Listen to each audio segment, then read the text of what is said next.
Hello, Dan. Morning, Jim. How's the wound? Oh, I'll live, which is more than I can say for a couple of hundred of our compatriots. You're completely outmanned. There's little help for that. And outgunned. They must have ported those cannons overland. Dan, I've got orders for you. You've got to get into St. Vincent somehow and get Cobb out. Cobb? Philip Cobb, a schoolteacher, a patriot, and I guess a genius. He worked out the secret code that the entire Continental Army uses, has been using for months. Now, if the British make him talk, they'll know every troop movement and battle order from Albany to New Orleans. Any chance of changing that code? Oh, sure, but there are dozens of messages still in circulation. Now, once they break Cobb's code, they'll be able to trace the messages to the contact men in every city and town. The whole network will be spelled out simpler than a first-grade reader. You sure they know who Cobb is? No, I'm not sure. Now, this code could win or lose the war.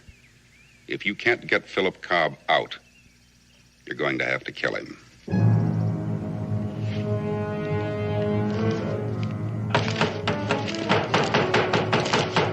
Professor Cobb!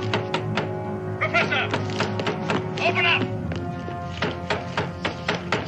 Professor Cobb! Professor, open up! Professor! Open up! Professor Cobb! Professor, open up! All right, break it in.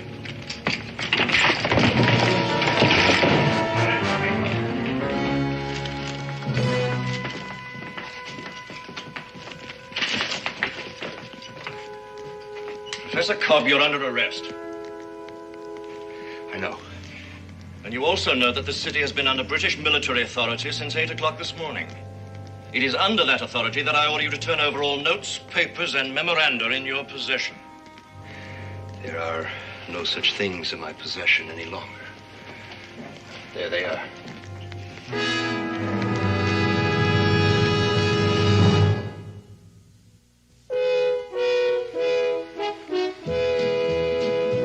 Daniel Boone, what a doer, what a dream comer, truer was he.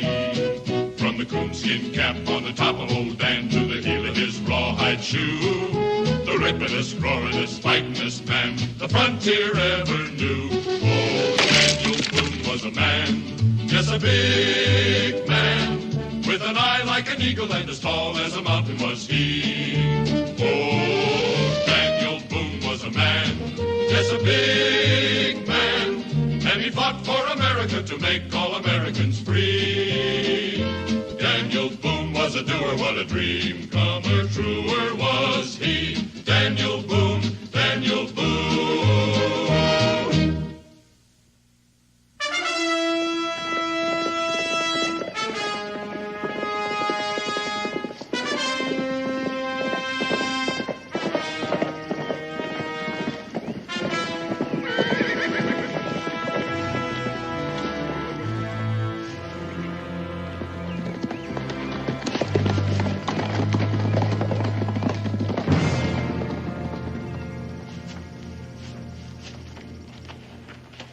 What's your business here, sir?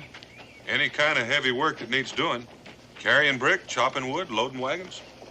Town looks deserted. Where is everybody? Staying in their homes out of trouble. Trouble? What do you mean? This community's under martial law, sir. If you're planning on coming in, you'll have to give me that rifle. Well, I wasn't planning on shooting much game in St. Vincent anyway.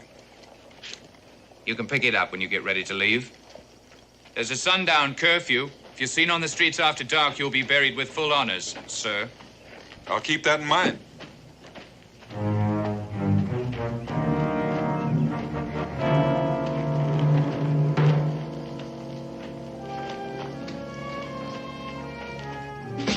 How's the bread business? Daniel Boone. Hey, when'd you get here? Just now. Any trouble getting in? No? You hungry? You still making those hot cross buns with the honey on top? Sit down. Hot out of the oven, Dale. How's the family? Wonderful. How's yours? Oh, everybody's fine around here except for what's going on out there. A barrier at the edge of town. How many men are usually on it? Just the ones you seen there. Where's the main encampment? About 3 miles out. They haven't built a stockade yet.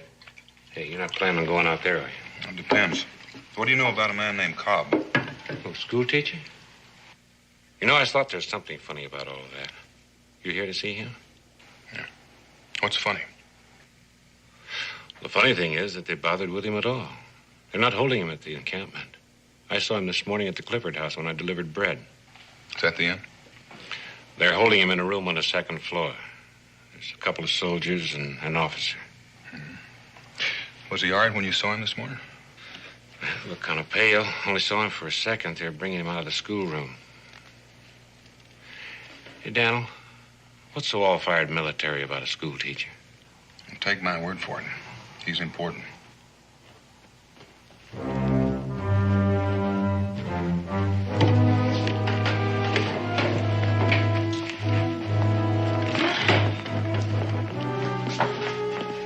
Hey, that's the first time I've seen him. Bert. Colonel George Bert.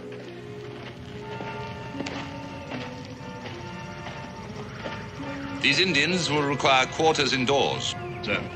Where is the prisoner? On the 2nd floor, sir. Max Warner, come with me. If you gentlemen will follow me.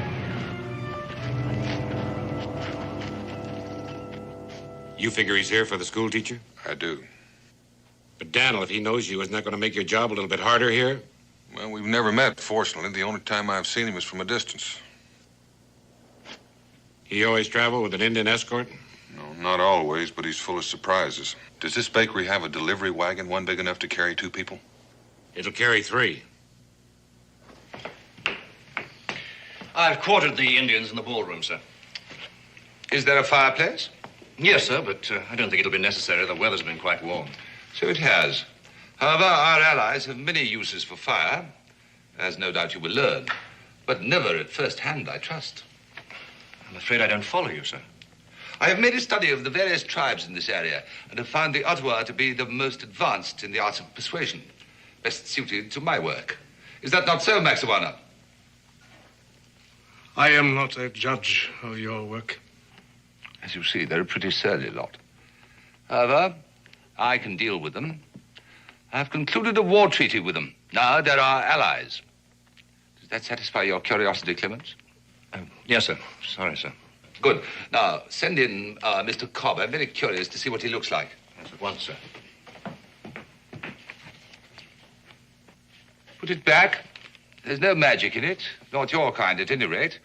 Not even a picture.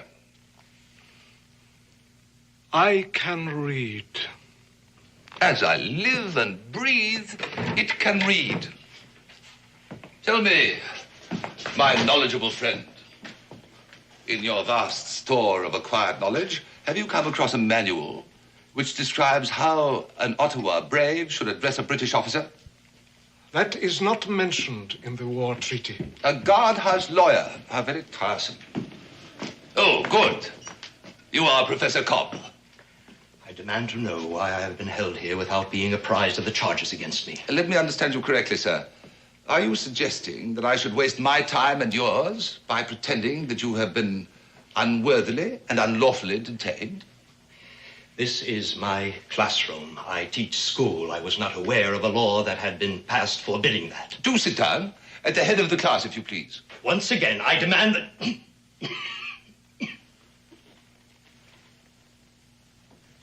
What's the use?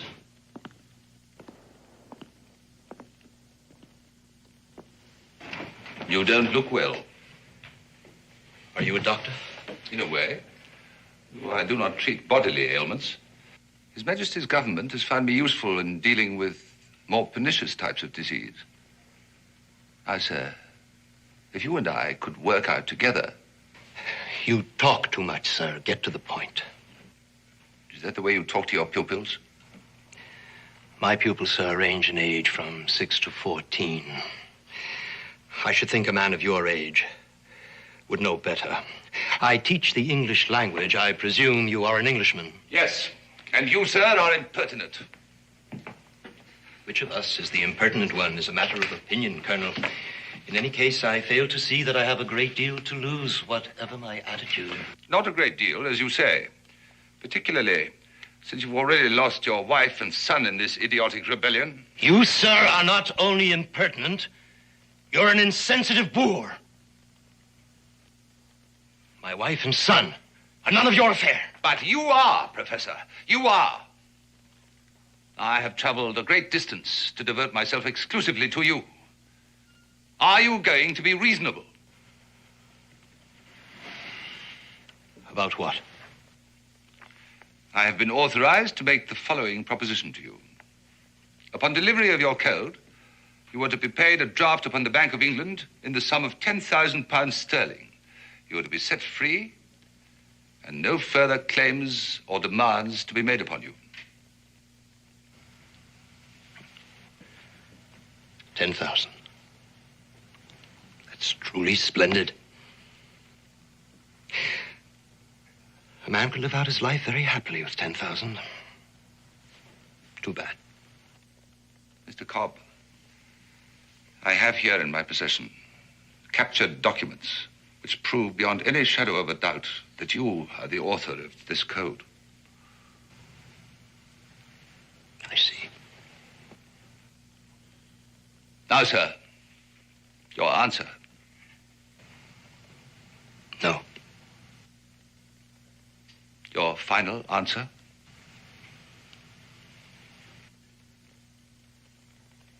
Mr. Cobb! I was just thinking. Mrs. Cobb would have been very proud to hear about the Bank of England. Yes, sir. My final answer now. Order my execution and get it over with. It's not quite as simple as that. Come here, will you? This is Maxuana, the war captain of our allies, the Ottawas. Ningandi Kotaka. Oh, he speaks English. I'm sure he does. I've known many of his nation. I admire them. And no doubt you're acquainted with their tribal customs. Somewhat. In particular, the treatment that they accord to prisoners. Important prisoners, that is. Torture. I hadn't considered that. Good. Now, will you do so? In my condition, I'd be dead in 5 minutes. On the contrary. Maxuana here tells me that he and his colleagues can keep a man on this side of death, the painful side, Mr. Cobb, for 24 hours at least. They make a kind of game of it. They call it a ritual. It's part of their religion. The prisoner is treated as an honored guest at a great feast. He is alternately tortured and fed. During his rest periods, he is expected to propose toasts, tell stories, share jokes with his tormentors. All this, of course, depends upon his ability to withstand pain. Now, in your case, Mr. Cobb, I suspect that when your time off comes, you will be screaming for mercy, begging for them to kill you and all that sort of thing. Now, why subject yourself to such misery? Tell Mr. Cobb that what I say is true. That if I order it, he will carry out the tortures I've described. What he says is true. I will do as he orders. It is mentioned in the war treaty. I'll give you some time to think it over. A little time. Guard! Give me what I ask, and I will send this savage away.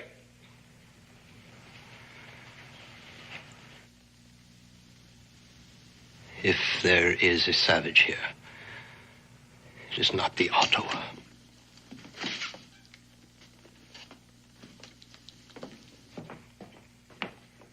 Take him back.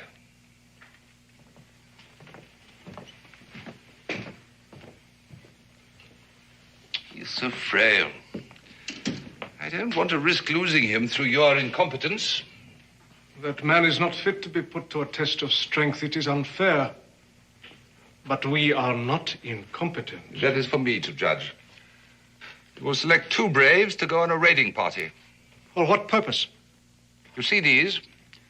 A few members of your race have served the crown well enough to earn them. You will never be one of those few until you learn to do as you are told. I have no wish to be an officer. And I am not your body servant. You will tell them to proceed upstream about 10 miles to a village called Kimberley. They will enter the village under cover of darkness. They will capture this person and bring him to me here.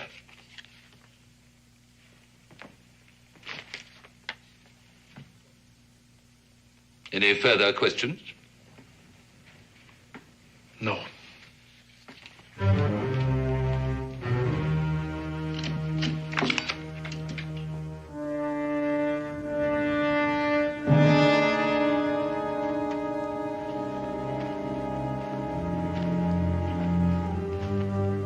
It's 5 minutes up and back.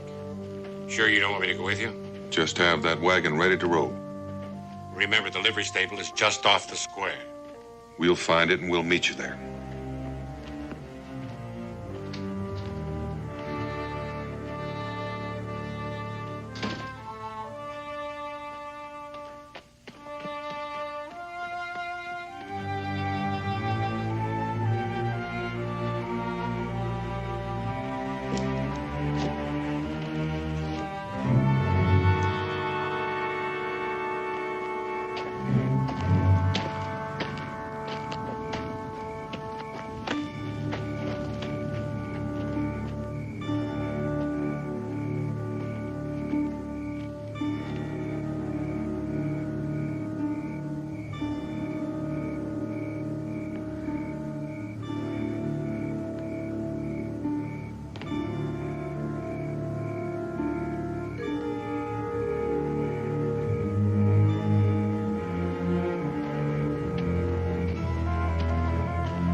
Who is it?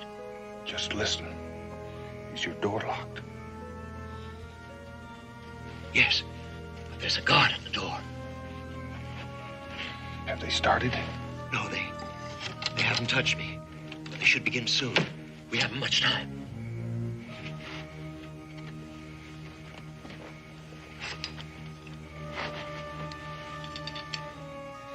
This shouldn't take long.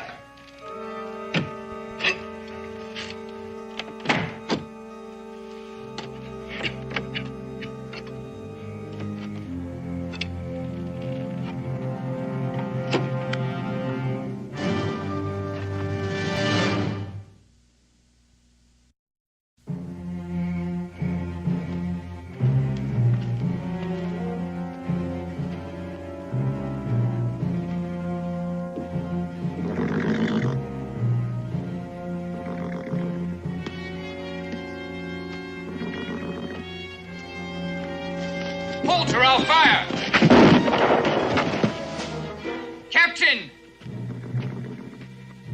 Captain!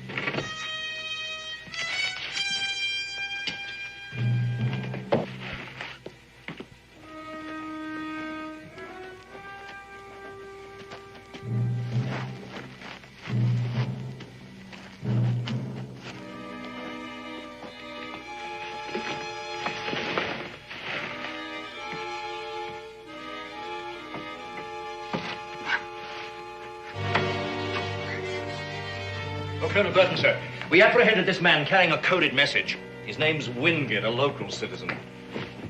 Where did you get the message? Talk! Maxuana. There's something I need to learn. Get your men ready. We cannot raise the dead. The message. I have it here.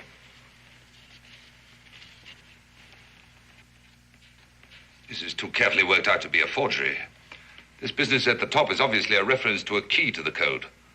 If If only this man had lived. It all happened so suddenly, sir. There was no time to stop soldiers from shooting. Do you realize what this means? It means that each one of these villages has a leader who can decipher the code. Now, if we can find the key to it, there will be nothing standing between us and total victory.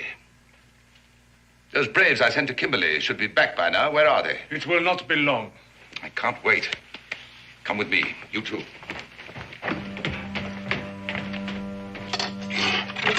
You think you can get the boards off in time? You just keep watching that door. Unlock it.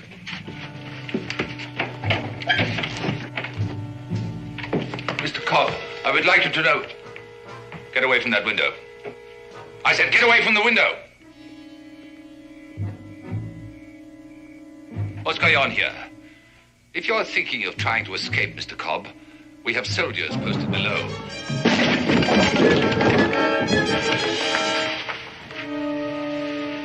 Glad to see you gentlemen are being sensible. You only have one shot. There are 3 of us. 4, and only one worth shooting. Take their guns, Mr. Cobb. Professor. You won't get more than 10 feet from this room.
Better take the safest route. Are you up to it?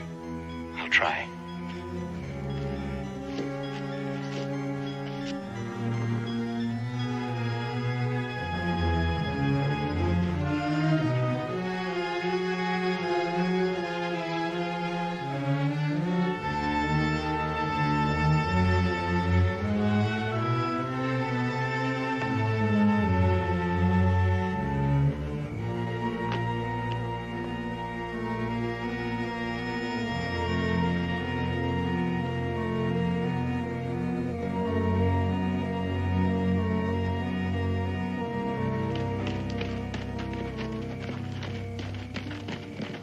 If they escape, there'll be more than one court-martial. Now spread out and search for them. And find them.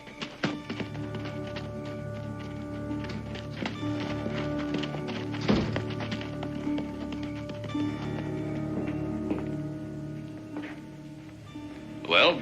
My braves have returned from Kimberley. They have done as you ordered. Oh, well done for a change. Bring them along.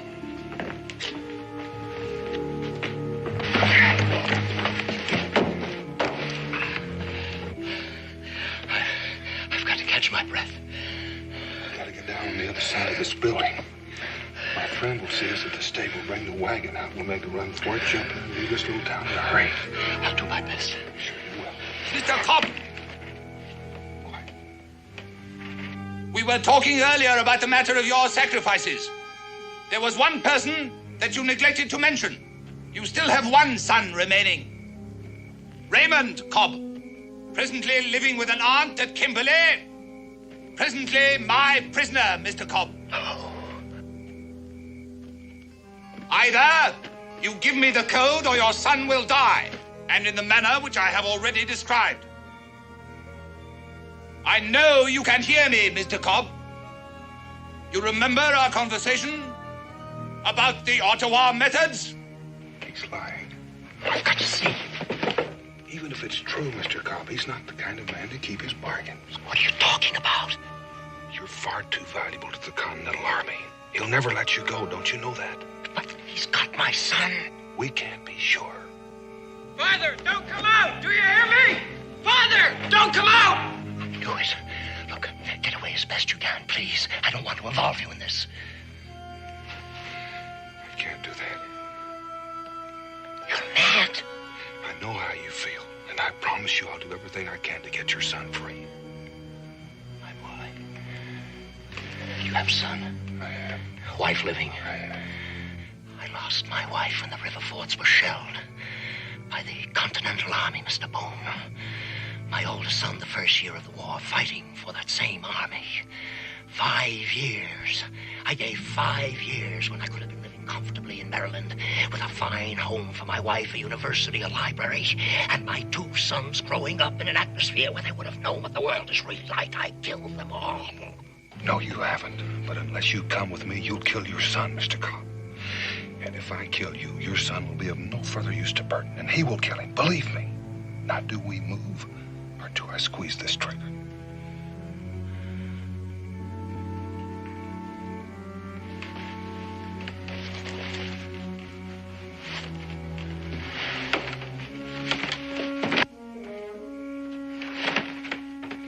Mr. Cobb, you have put me to a great deal of trouble. I want this foolishness to stop at once.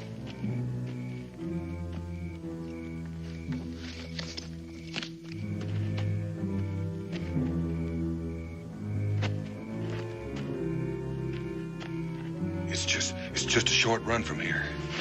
Please, stay out of this. I don't want your death on my conscience. Here! Here I am! Don't shoot! Don't shoot! I'm all alone. The other man got away.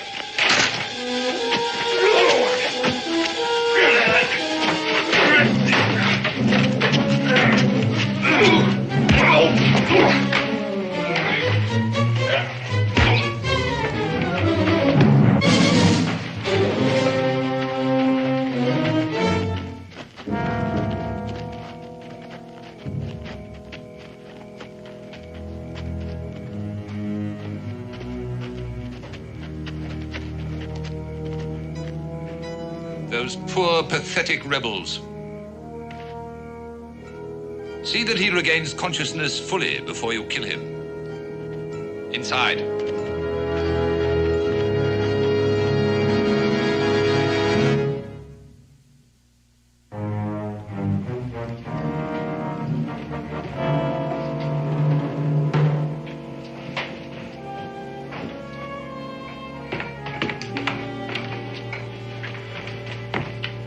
Well, as you see, your son is unharmed. Untie him and let him go home. All in good time. We intercepted this message tonight. We took it from a man named Wingate. Wingate? The barrel maker? The late barrel maker, unfortunately. Now, Professor Cobb, you will show us how your code is constructed. Then you will decipher this message. At that point, your son and you will be free to go. I do not think there is any need for further persuasion. Father, I'm not... What about this man? Obviously a spy. No, he's not a spy, Colonel. He was only trying to help me. If you want the key to the code, you will release him as well. Very well. Clements?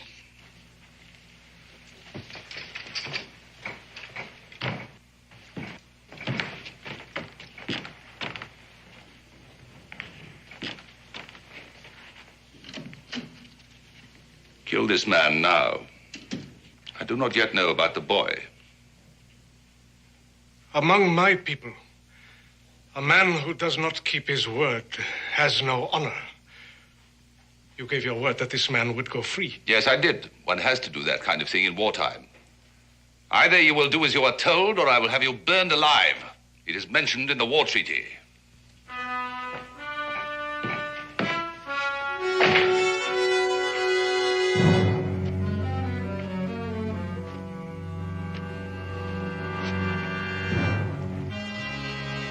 I have been ordered to do this.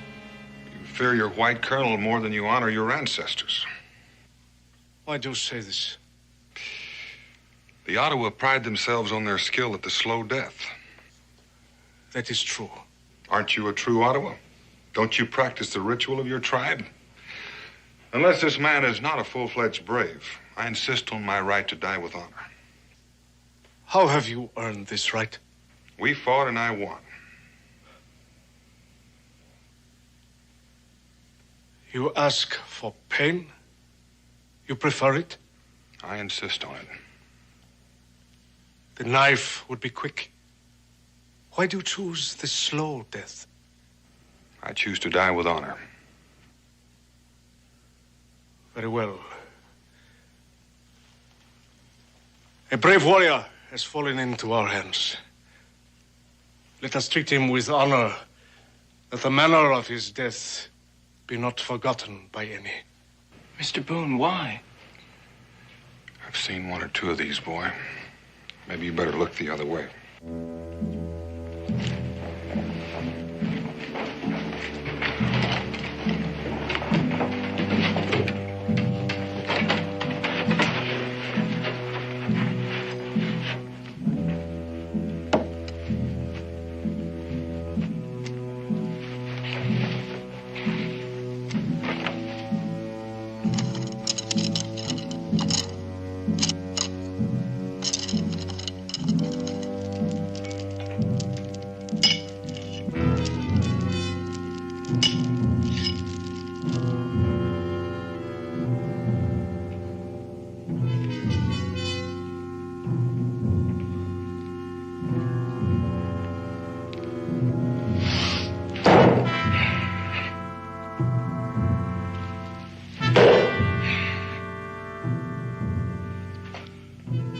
As long as the warrior maintains his hold on the war axe, the ceremony will continue.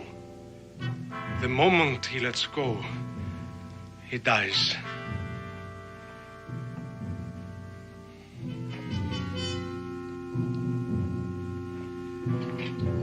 Let the ceremony begin.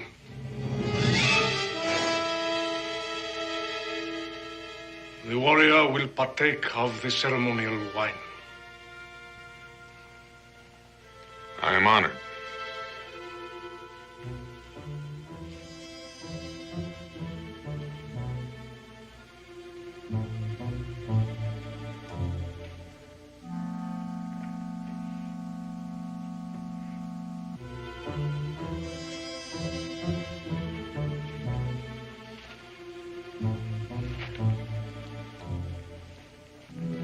We will begin with the ritual of the clubs.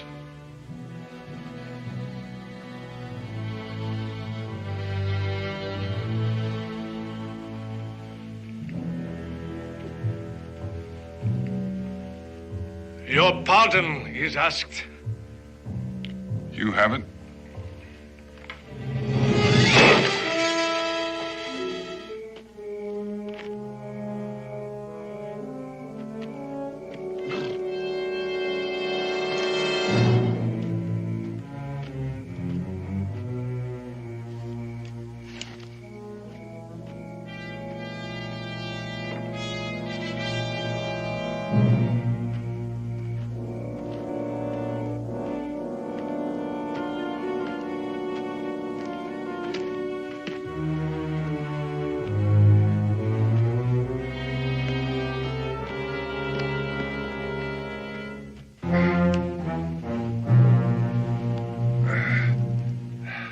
The honored guest may eat and drink and have speech with us.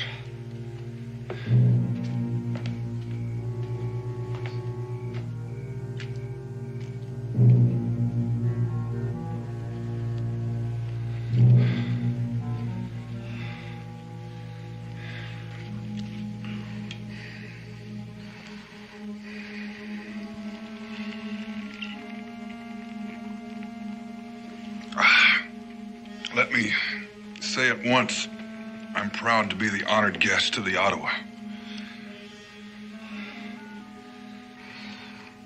The mightiest of nations. bravest in battle. A warrior without food is like a fire without wood. My people have a saying. Baker of bread holds the key to all things.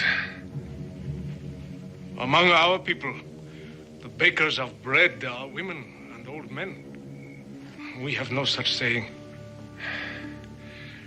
Bread is our staff of life. We depend on the baker of bread. Without his help, we would surely die the slow death. Tell us of the red men who dwell near your home. Oh, mainly Cherokee, Shawnee. There's an amusing story about that. I think it's amusing anyway. It seems one winter, the rivers froze up earlier than usual. It is a relatively simple system. The English alphabet consists of 26 letters. Cryptography, the art of ciphering, is merely the substitution of one symbol for another in the case of the Continental Code. It is letter for letter. Now, one may also use numbers, which makes it more difficult. Now, with only 26 possibilities, there are at most 676 permutations. I don't mean to rush you, Mr. Cobb, but would you please get on with it? The key to this code is always a phrase in English consisting of letters and punctuation marks, totaling 26. The message is coded to one of 10 keys. The directions for decoding are to be found at the top of the message. Once you know the phrases, you have the key. Child's play. Fascinating. Then you will have no difficulty in deciphering this. Not a great deal. Then proceed.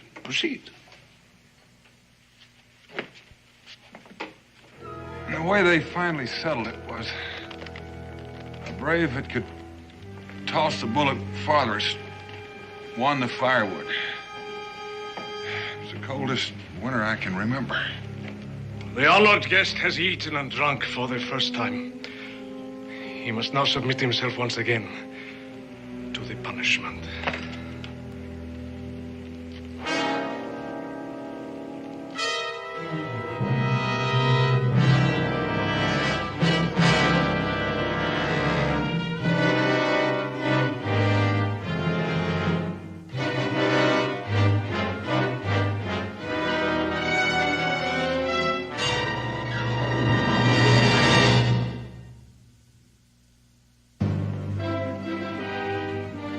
Document number 3, line 3, phrase 3.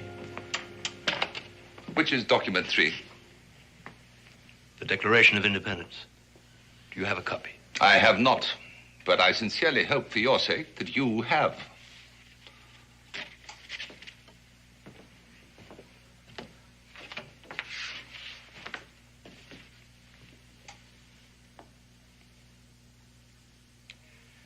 That all men are created equal.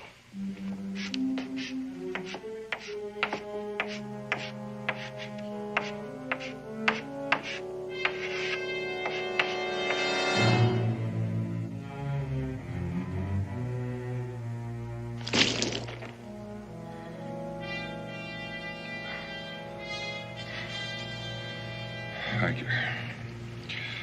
Thank all of you. I believe we were talking about cold weather. I think I'd like to get back to that. T-H-A-L. Just a moment. Where is the second T in the word that? There is no need to spell it out twice, since the letter T in this code key can also stand for A, D, or R. We simply place the letters next to T. The rest is a simple process of elimination. A process that might take hours. Will you decode this message at once, please? I'll do no further work. until I see my son standing here unhurt. Mr. Cobb, I don't think that you're aware of how ridiculous that request is at this point. I'm also aware that you are pressed for time, Colonel. You should be willing to pay for it. I'm not asking for much, but I will have what I ask for. Very well. Clements.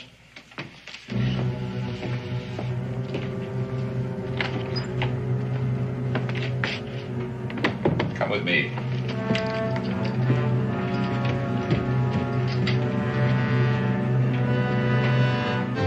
I think you all know the legend behind the story of the coming of the first winter. Take young Cobb up to his father's classroom.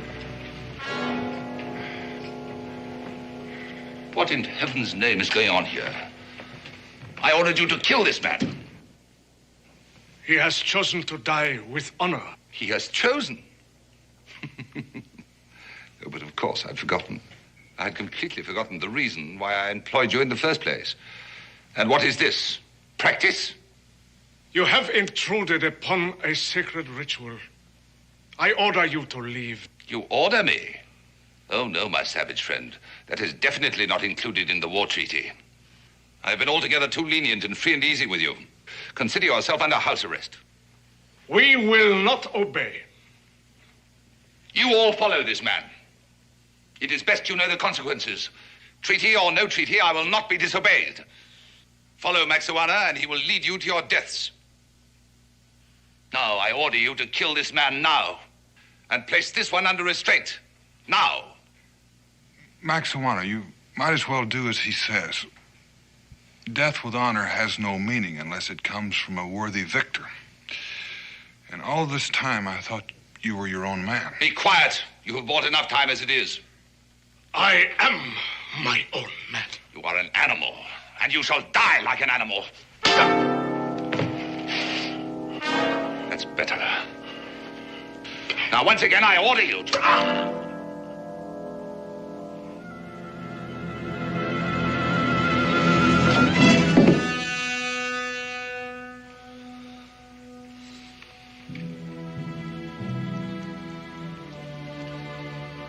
The ritual will continue.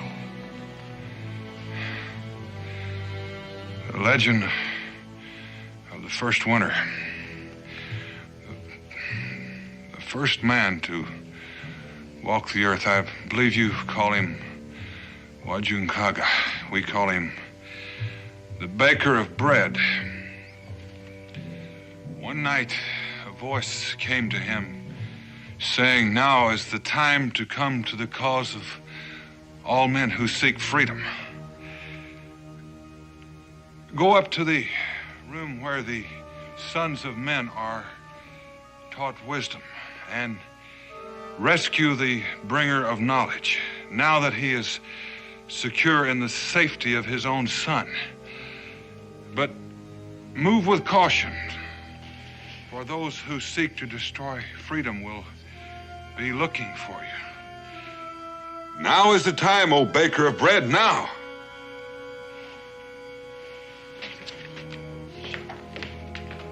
I do not understand. Well, give me just a moment to clear my mind.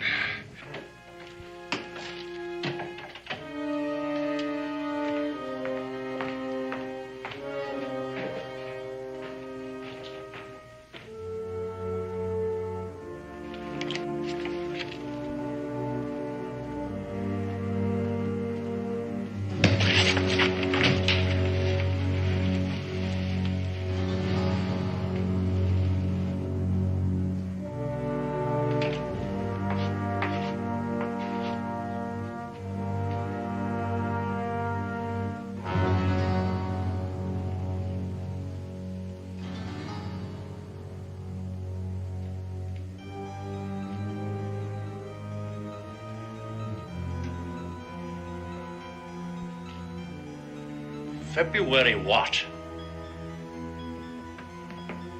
The date, man. Hundreds and hundreds of Continental soldiers will die because of me. Nonsense. It just means the whole thing will be over sooner. Sooner for some. Go! Don't be a fool! Hold it! Professor.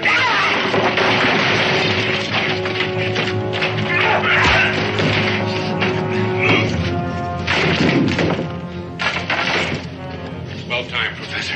Burton, he knows the key to the code. Burton's dead. Let's get out of here. Come on.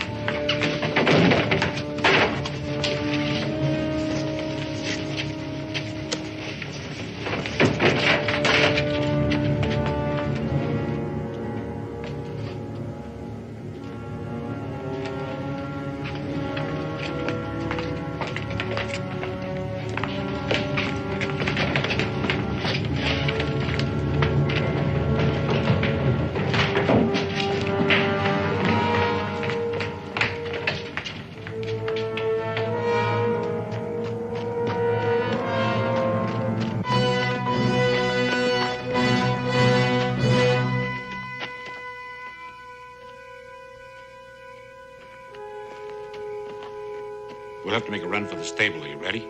Come on. Hold! Hold, don't shoot!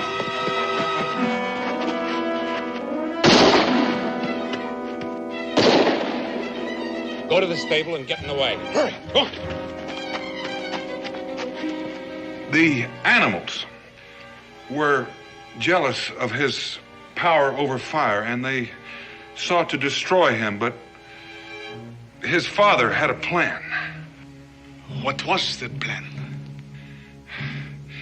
You know, I forgot.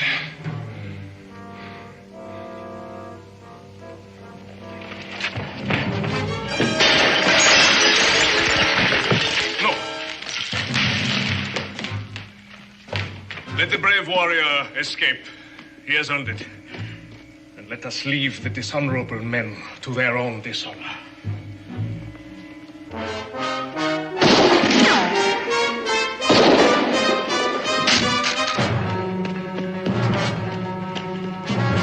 Dan, over here! Get the wagon!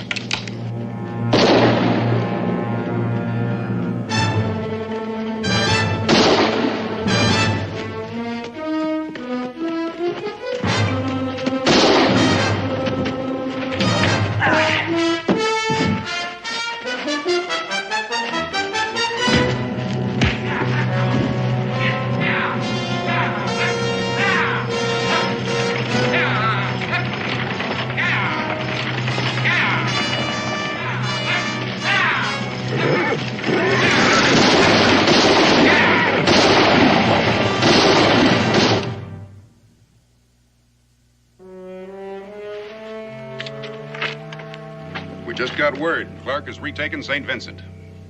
Well, since Wingate the barrel maker was dead, I guess the attack was carried off without benefit of my code. Not at all. Another message was sent. Wingate had a replacement. You didn't.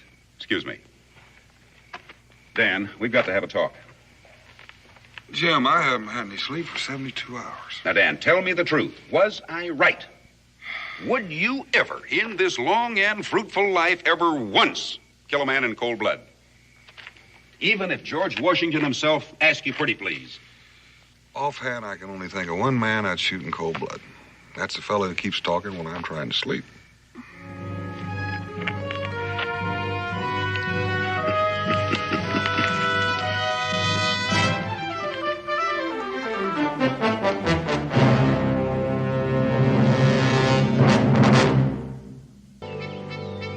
Received a message from Terrace Khan asking me to come. It is nothing, dear cousin. I will attend to it. I will attend to it. Rest yourself. Boone! Boone. Welcome, Boone. Welcome.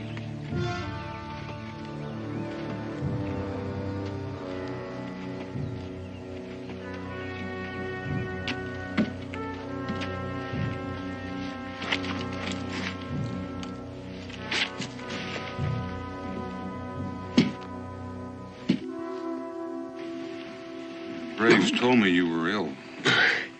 Much more than ill. Boone, I must ask a great favor of you. Get Lawana and bring her here quickly. It's that bad? Soon, my people will bury me. And unless Lawana is here, they will start to bury each other. For 15 years, she hasn't seen the land or faces of her people. Must we now beg her to return? I say she is no longer a Delaware. She's a white. And I want no white for my queen. I challenge the words of my cousin. Luana is my daughter, blood of my blood. Does council deny her the right to be queen? We do not deny her the right. We question her fitness. And what will answer your question? To see her for ourselves. You shall see her. Daniel Boone will bring her here. You can judge her for her fitness. Is it agreed?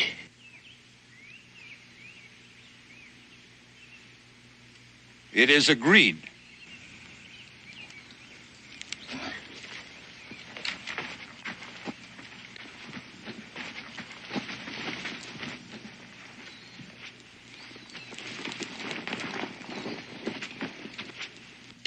Do you remember why I asked you to take Lawana away many years ago? To learn the ways of the white man. That is true. But there was another better reason. More important, I feared for her life. Tatama? Tatama. Many times since the death of the mother of Lawana, my council had begged me to take another woman to provide a male heir. This woman could have protected my child from Tatama's ambitions for her son. But I could not take another woman. Do you understand that, Boone? I can understand that. Tatama could not. These are the wedding garments of the mother of Lawana. She must wear them when she comes back. She may not want to wear them. She may not want to come back. What then? Then Katoga will be chief. A fine young man, brave, intelligent, but his ears are full of the words of his mother, who lusts for power, and to prove that power, she will make war, and many of my people will die. Boone, it is the deepest wish of this old man to see his only child once more before he dies. Ted is gone.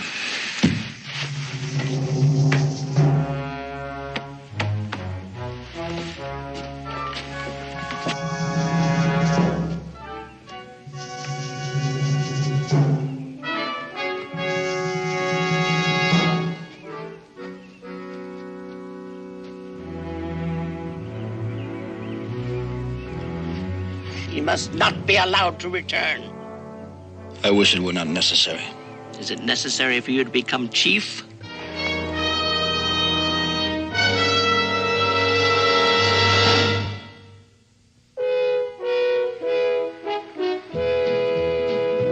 Daniel Boone, what a doer, what a dream comer, truer was he. From the coonskin cap on the top of old Dan to the heel of his rawhide shoe, the ripperest, roaringest, fightingest man the frontier ever knew. Oh, Daniel Boone was a man, yes, a big man, with an eye like an eagle and as tall as a mountain was he. Oh, Daniel Boone was a man, yes, a big man, and he fought for America to make all Americans free. Daniel Boone was a doer, what a dream comer, truer was he. Daniel Boone, Daniel Boone.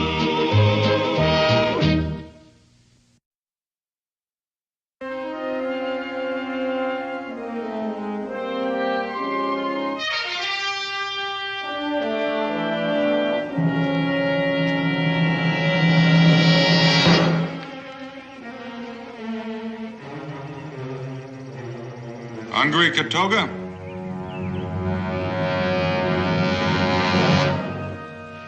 Help yourself.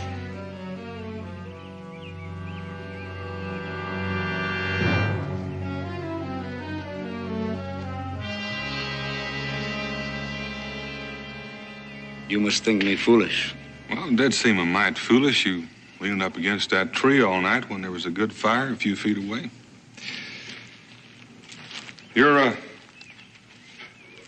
not planning anything hostile, are you? No. And why are you following me? To see that you do not bring Luana back. Well, it's Tedescon's wish that Luana comes back. Tedescan will do anything to prevent my becoming chief. You know, that's interesting. Because he's told me that you'd make a fine chief. Then why does he oppose me so? He opposes your mother. He feels as chief you would serve her and not your people. Boone, I have been trained since childhood to rule my people. Well, that may be, Katoga. But who was your teacher?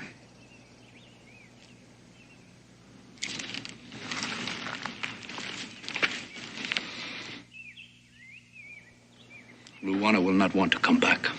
Well, maybe we ought to leave that up to her. She's still Tedescon's daughter. She will have forgotten by now. If I dance one more step, I shall collapse. Well, you should rest for just a moment. This won't be over for hours. Just one, William. Thank you. First, you must have one more dance with me, Pa. Not on your life, my dear. Oh, no. William, As far as I'm please, concerned, please. your engagement party is over. William, I've got to please. save my feet for the wedding. Please. Oh, there you are, Louise. For a minute, I thought you'd run off and eloped with somebody else, Mother. Father, you must convince Father to dance with me again. Oh, yes, one more. Away with you, boy. I shall dance only if I'm carried. Stop that. That. Yes, Amos. There's Mr. Boone here to see you, sir, and a companion. Well, show them in, please. Daniel Boone? Welcome. Why, it's been years, man. About 15. Welcome, Mr. Boone. This is Creighton. And, your... This is Katoga of the Delaware Nation. How do you do? What brings you here after all these years? Well, I hate to intrude on your party, but, Excuse me, please. But I have to return to my guests. well, I think you're the one I came to see. You're Luana, aren't you? My name is Louise Creighton. Oh, Amos, would you serve the refreshments, please? Yes, ma'am. And, do please continue dancing. Perhaps we could go in here and talk for just a moment. Come on down. And would you, please?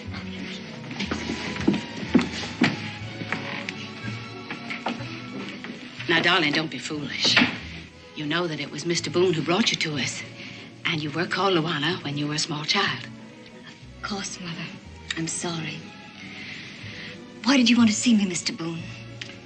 Well, your father sent me. He wants me to take you to him. My father? Come now, Daniel. You know the child's had only one father, me. She doesn't even remember Tedescan. What could he possibly want with her after all these years? Tedescan is dying. He wants to see his only child before he dies. He wants her to take her rightful place as queen. Queen? Queen of what, for heaven's sakes? Queen of the Delaware Nation. Nonsense. That's enough, Father. I'm sorry to hear Tedescan is ill. He's a great man, a fine leader. But believe me, Louise is no more fit to be Queen of the Delawares than I am to be King of Prussia.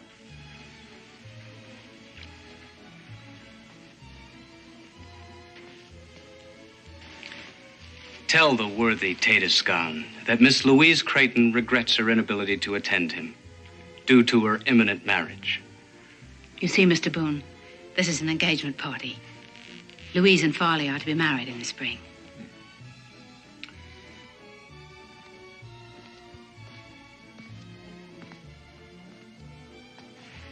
I haven't heard anything from you yet, miss. It's all so sudden and confusing. I don't even remember him. What would I say to him? I don't think you'd find Tedescan hard to talk to.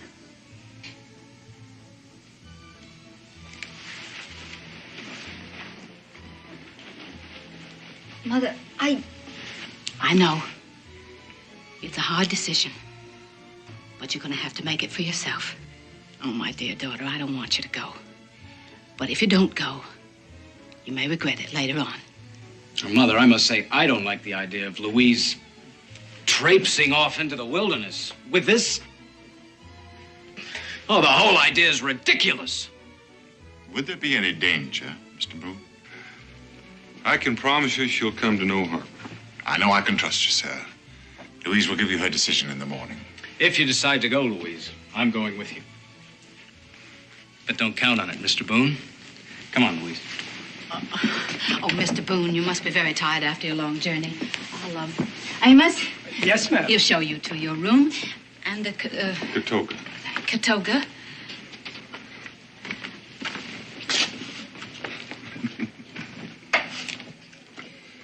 Good night. Good night. Elizabeth, I could use that drink.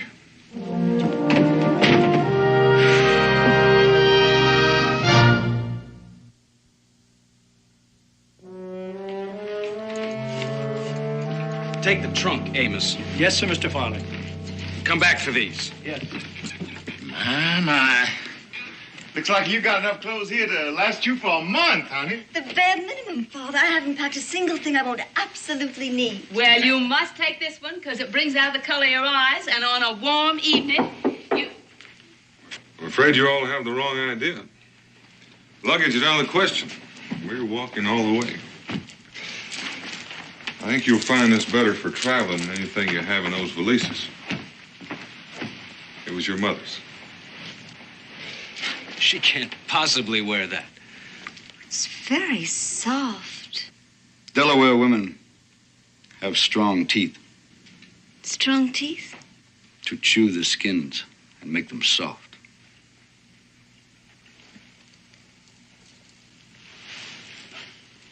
We'll wear what we're wearing. Thank you. Unless... You sure you want to go, Louise?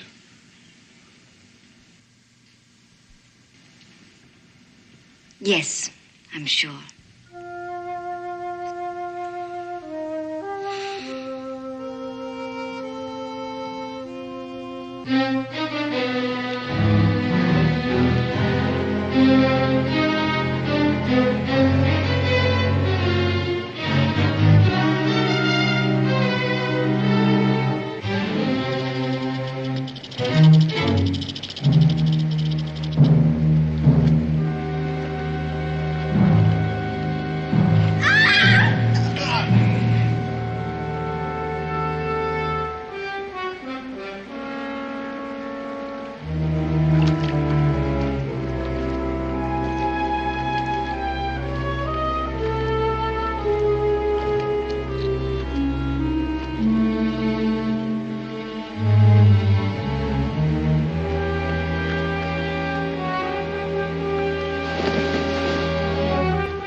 Was it necessary to be so rough?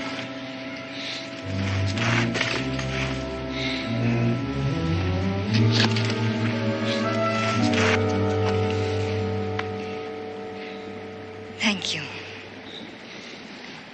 1-1 gum. What's that gibberish? Well, that's Delaware for you're welcome. You may have noticed, Creighton, that it makes more sense sometimes to have a woman walk behind you. Like a squaw? Like a squaw.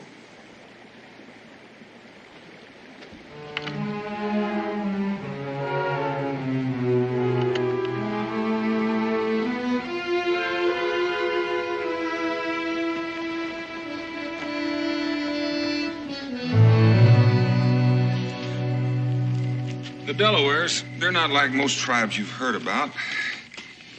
They stay pretty much in one place. The men hunt and fish, the women work in the fields. They're much like any other frontier people. They have a lot of pride, a lot of dignity. And their chief, Tedescon,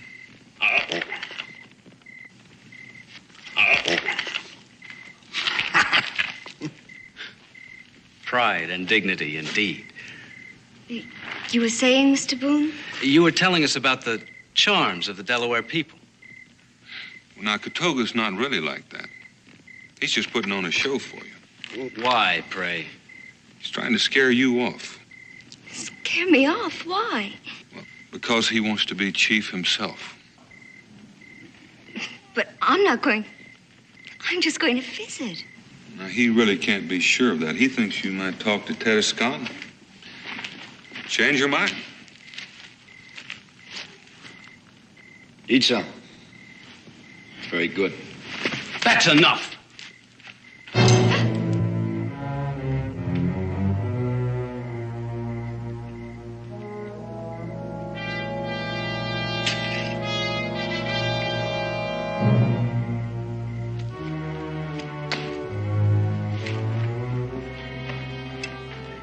Delaware women do not waste food. Nor should they, I'm sure. For they can't afford to. But Miss Creighton does waste food. She does not know how it has come by, nor does she care. She only knows that it is there and in excellent abundance, and that's all she need know. In short, she is a lady. But that's something you savages wouldn't understand. Come on, Louise, we're going home. All right. Before you leave, I want to ask you a question first. Are you really all he thinks you are? We were raised together, remember? I'm talking to you. I don't understand. I think you do understand, but I can be more specific. Are you helpless, ignorant, in short, a lady? Is that all you are? Whatever do you mean, all? I think she knows what I mean, don't you? I do know where food comes from, Farley. Hard to believe, isn't it, Farley? I don't know what you're trying to do, Boone, but my fiancée has had just about enough of it. Your fiancée also happens to be Tedescon's daughter. Aren't you interested just a little bit in knowing what that means? It means she's the daughter of a dirty, ignorant savage, which is something I shall always endeavor to overlook. Don't trouble yourself. Louise, I didn't mean it that way. Louise.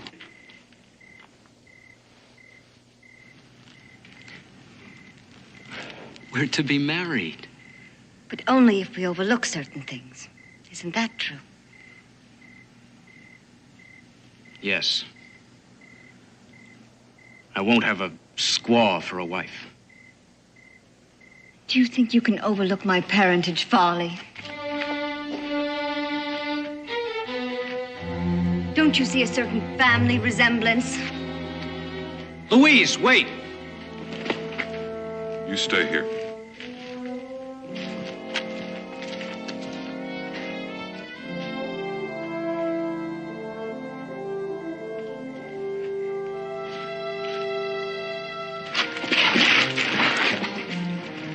You'll dirty your hand.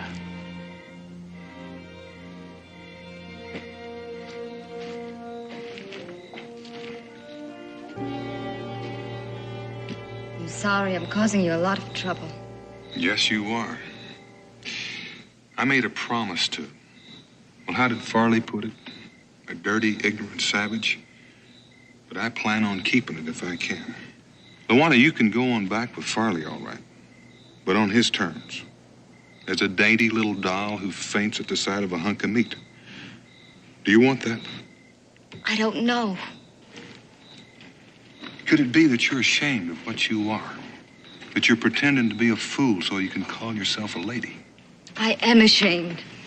And I've always been ashamed. Why, Luana? Because you don't know anything about Indians except what you've heard. You know, most people don't hate Indians. They pity them. They want to uplift them. Which pretty much means that they think they're inferior. I suppose it does. Take Katoga. Would anyone in their right senses dare pity him? No. because he's proud of who he is and of what he is. And so should you be. You're the daughter of Tedescan, a great ruler of a proud people. Feeling inferior the way you do, you may not be worthy of him. Mr. Boone,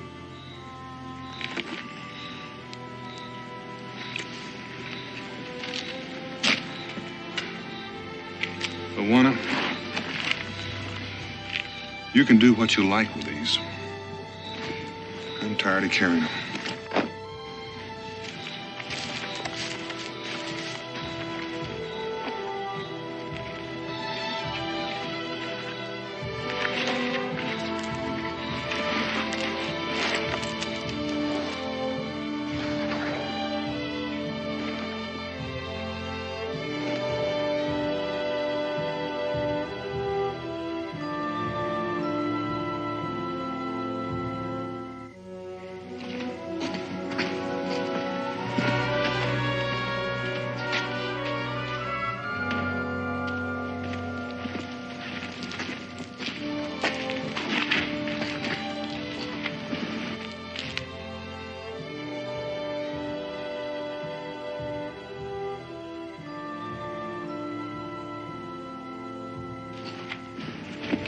What the devil does this mean?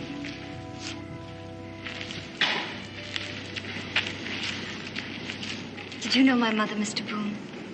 A long time ago. Do I look like her? Very much.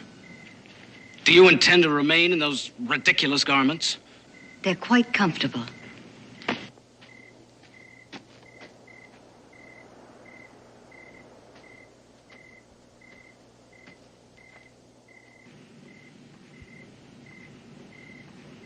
Will you teach me to speak Delaware, Katoga?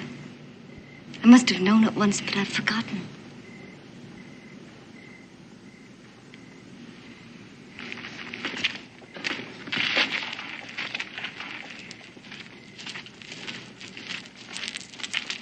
Have I done something wrong? Well, in a way, you're more or less asking him to cut his own throat. Because he wants to be chief. That's right.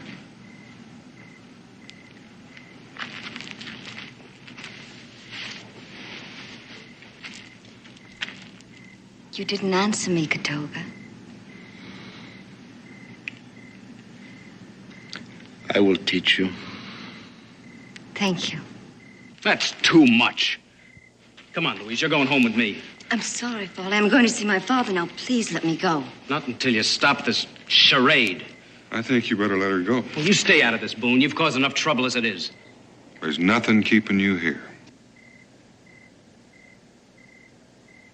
Louise? I'm sorry, Foley.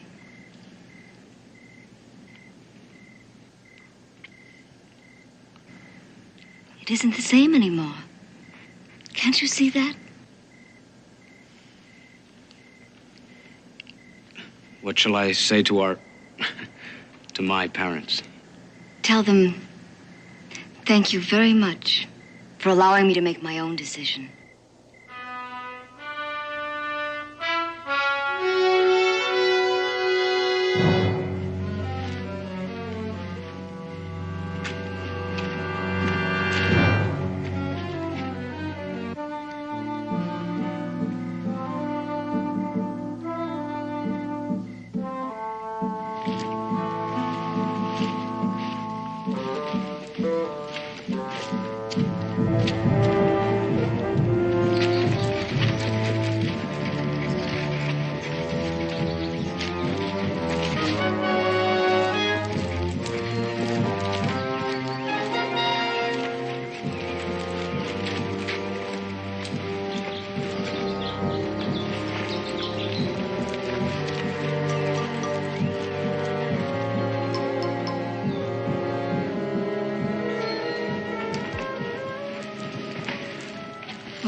No, John.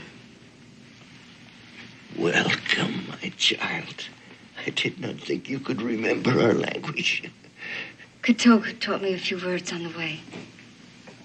Katoga? You must be be a diplomat, my child. Well, it could be, Titus Khan. I kind of think there's more to it than that. She is very beautiful. Like her mother. Yeah. Yes, like her mother. I'll be going. Oh, no, wait. Tonight, there will be a council meeting, and then you may go with my thanks. And if there is no war among my people, it is because of what you have done. War? I'll wait. Do you know why you were here? He said you had died. It is true. No. We won't talk of that. There's so little time. And we have very many more important things to talk about.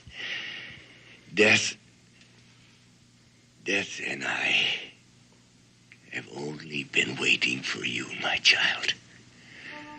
Yeah. Sit beside me.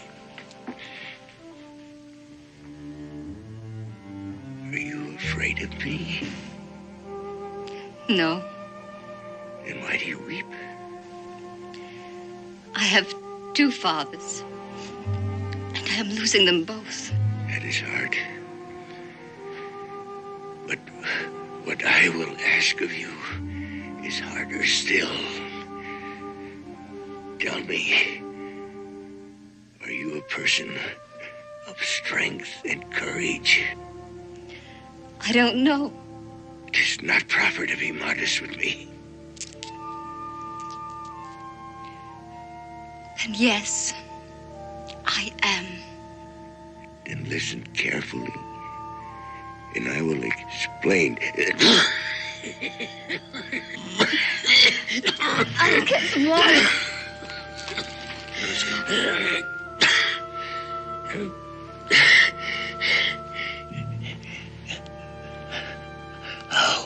How does she seem?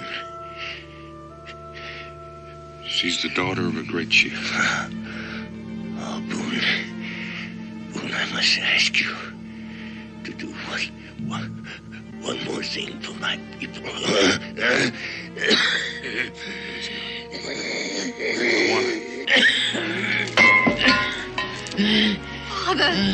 Father!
I loved him too.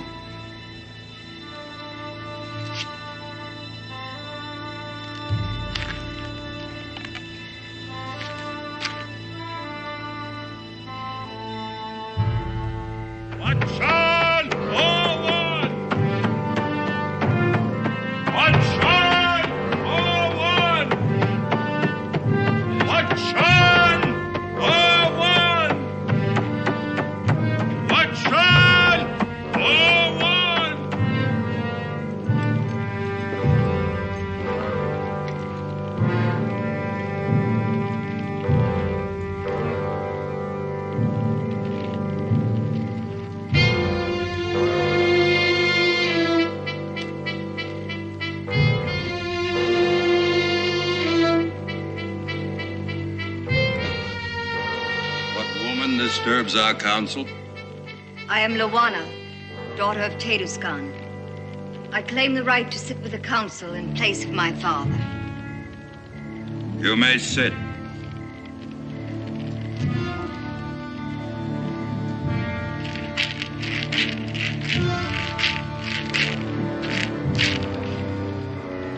The council will begin.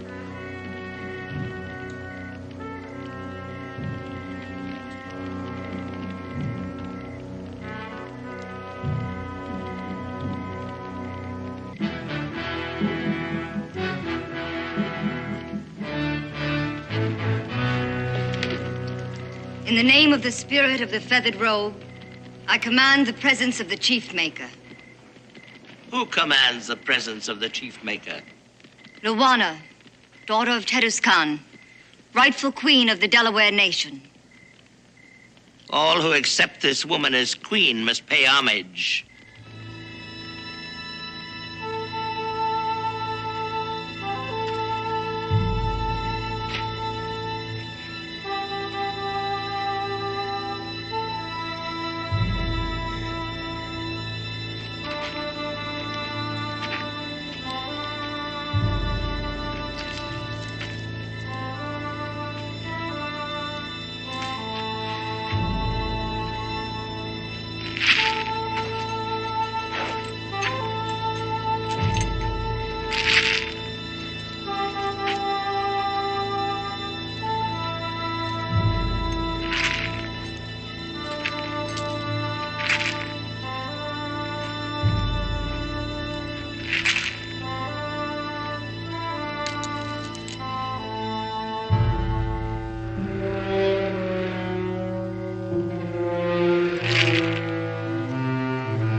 I demand the ancient trial of kings. The right of Luana, daughter of Teduskan, has been challenged. One who cannot accept the challenge cannot rule. Is that not the law? It is the law. Do you accept the challenge? I accept. Do you understand what the trial requires? That only the bravest may endure it? Only the bravest is fit to rule. It is your right to stand guard over the place of trial. I will stand guard. It is your right to choose one to stand guard with him. I choose Daniel Boone. Does Daniel Boone agree? I agree. So be it.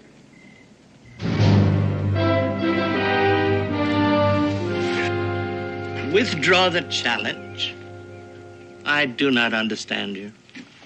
I did not expect her to accept the challenge.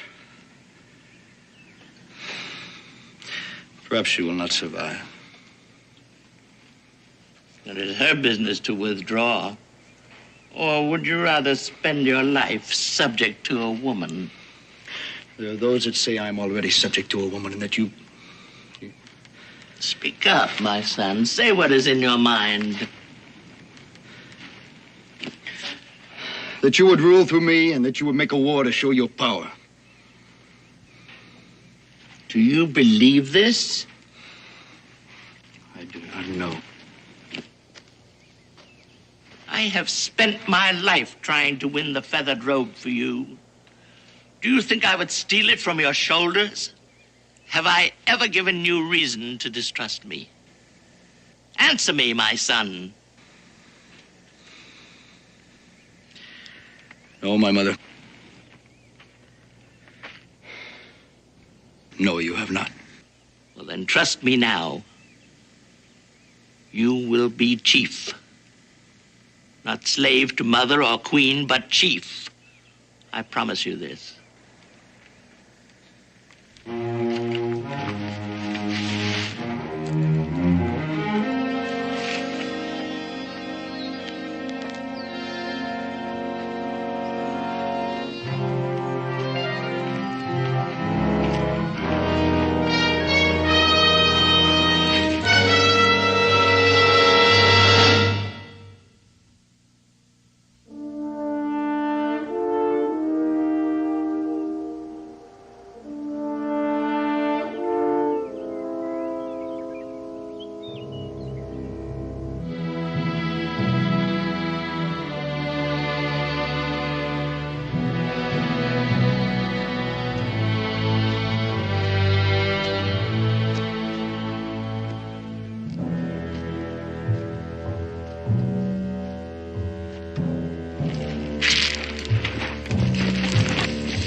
Stop this, Katoga. So can she. This is the last moment when you can withdraw from the trial without losing honor.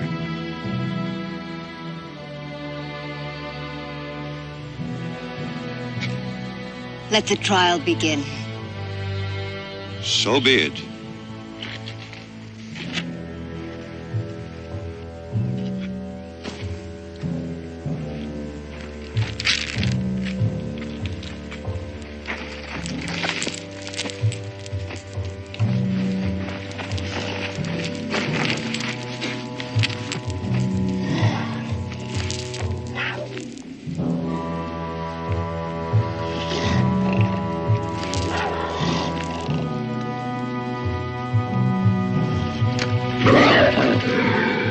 Here you must remain until we return.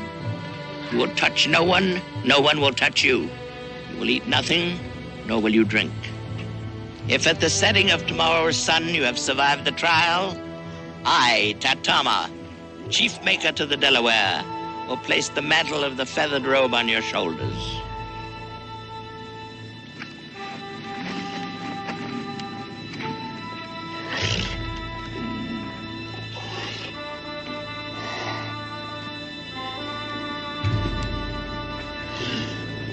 Aye, aye.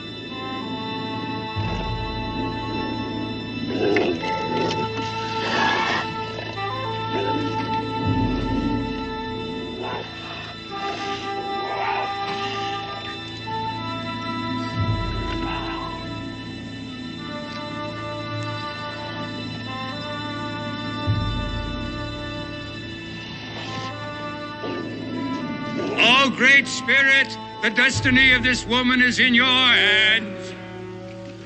To interfere is forbidden. You, Katoga, and you, Boone, will remain to see that the will of the Great Spirit prevails.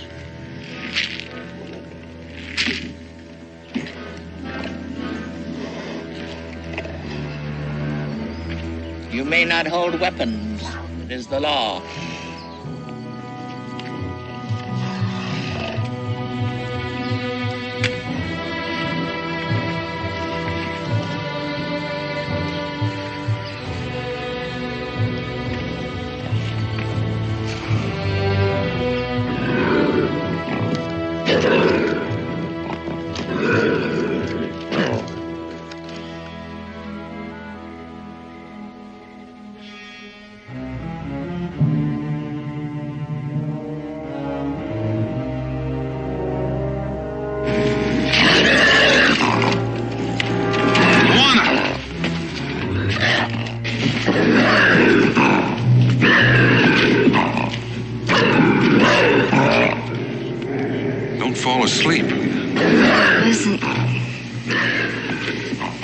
thinking about white wine.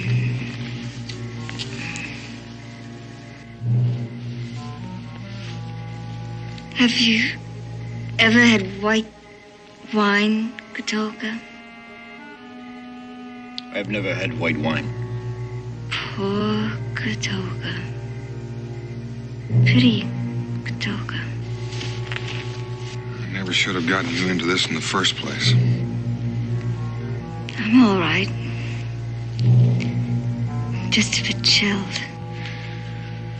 Well, you better enjoy the chill while you can. It's going to be daylight before long.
Can't take anymore. She need only loosen the thong. I'm gonna take her down. She must do it herself. Stop it. Katolka is right. Let me alone. Please.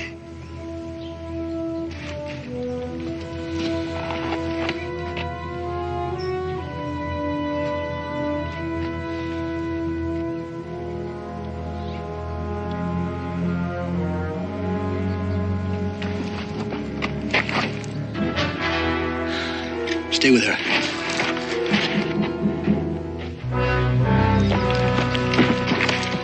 What are you doing here? Do you not wish to be chief? My mother sent you. Just stay here. I will attend to Boone. Go back and tell her not to interfere.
Katoga, are you all right?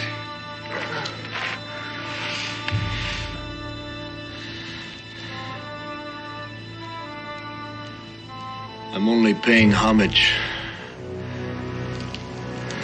to my queen.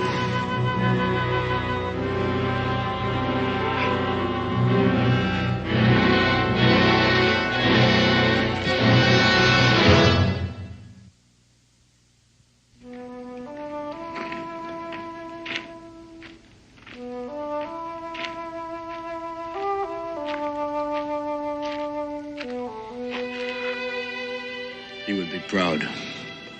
It's because of you that I was able to do it. Perhaps.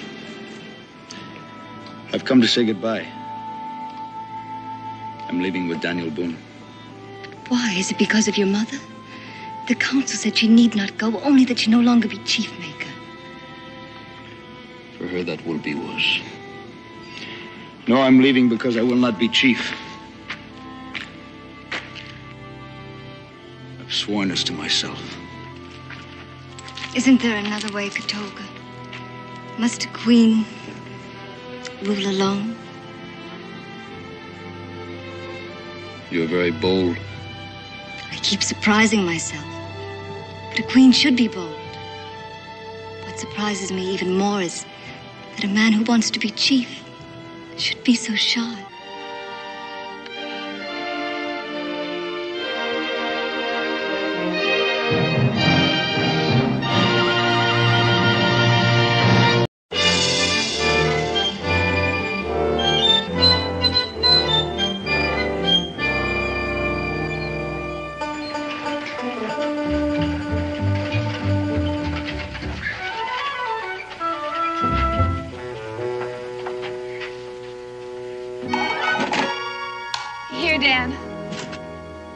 Becky, we haven't got room for any more of these things. Well, can't we stow it in Sally Martin's soap kettle? There's no soap kettle. Oh, dear. It must still be on board the ship. That's all this wagon needs is a 100-pound soap kettle. Now, Daniel Boone, we only bought what the people back home have to have. The way Cincinnati's been lately, Boonesboro might as well not have a store. Oh, don't fuss. I'll go see if it's on the ship. Well, never mind. I'll go. Just in case anything else is forgotten, I'll go along. I'd better tell Israel.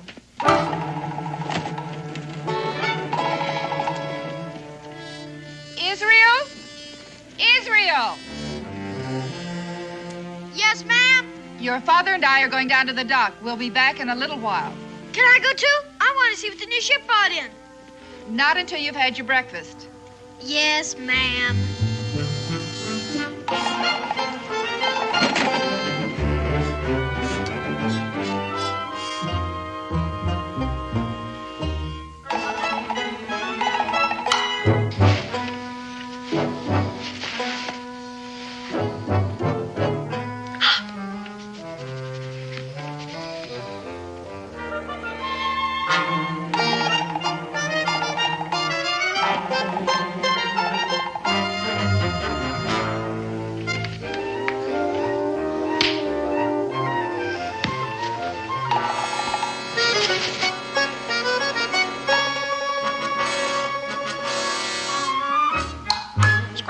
Square deal.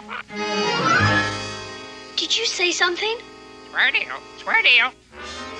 Talking crow? With a gold chain? Pure solid gold. Hey, you stay right there till I go get Pa. Hey, that's my new limited silver crown. A deal's a deal, mister. You drop that.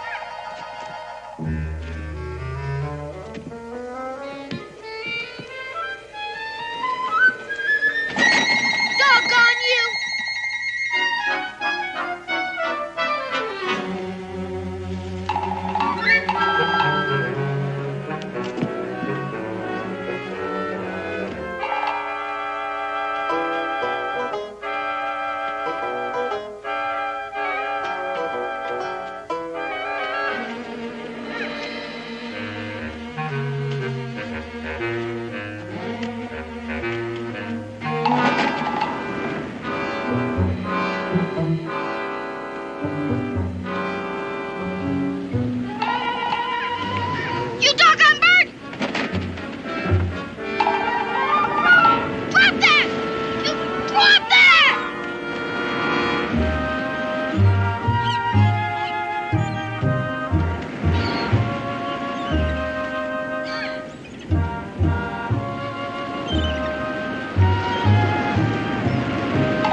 comer truer was he.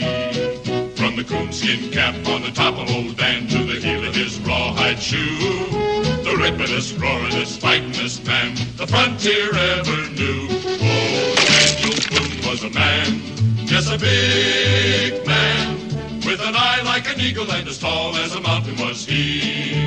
Oh, Daniel Boone was a man, yes, a big man, and he fought for America to make all Americans free. Daniel Boone was a doer, what a dream comer, truer was he. Daniel Boone, Daniel Boone.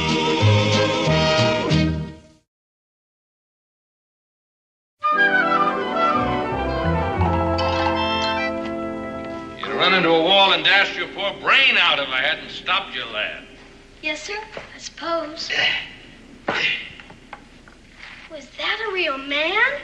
That he was. So small. Yeah, that's why we call him Short Joseph. He was a good shipmate. Will Scataway's my name. I'm a seafarer lad. Israel Boone. What was that name again?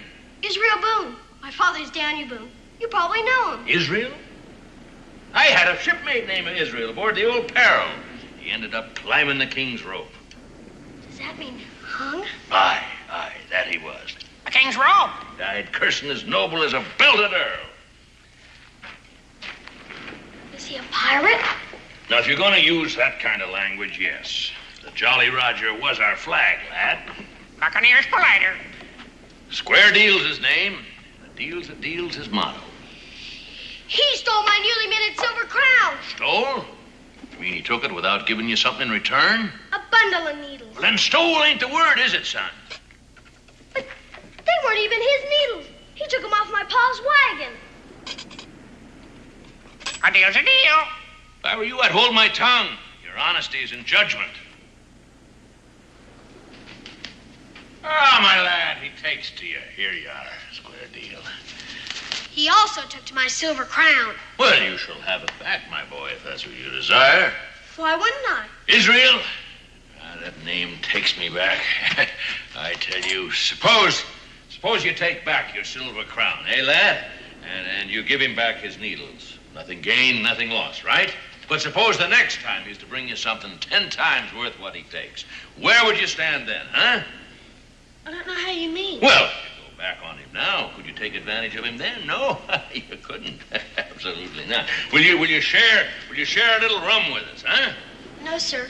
No, thank you, sir. All right, here you are, Square Deal. There you go. Now, let's see. What can I offer you? Coconut. Coconut? Nectar and ambrosia from the South Seas, my boy.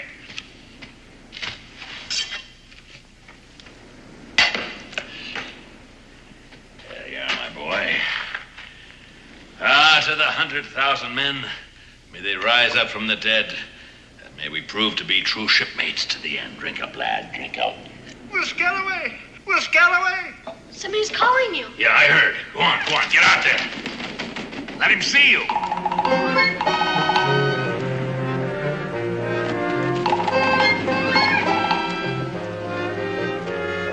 Will, why didn't you sing out? I came with... Belay that!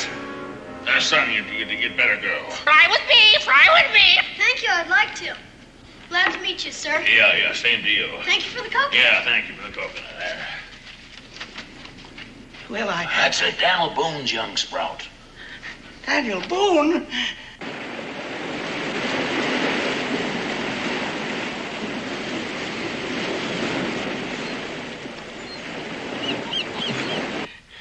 A drink, Will. A drink.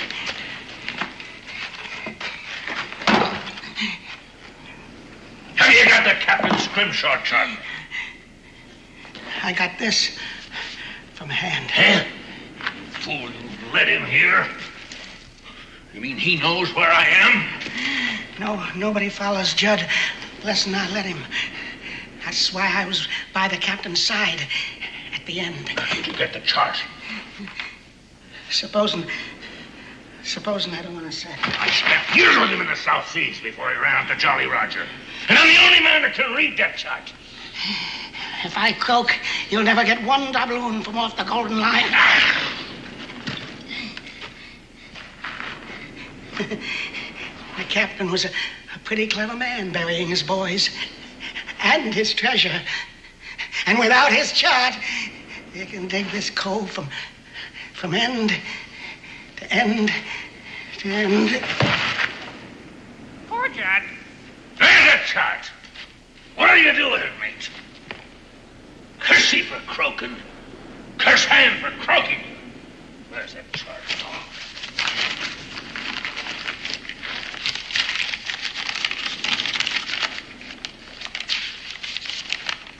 Enlistment papers in His Majesty's Navy? Now, what'd he keep these for unless he wanted to be hung for desertion? He'll haul the bloke. I never knew the old buzzard was married. Nancy May, that's a pretty name for a wife. It's on him somewhere, I know that.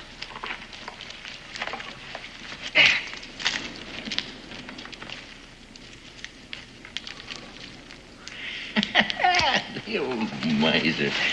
Look at that chart. My diary!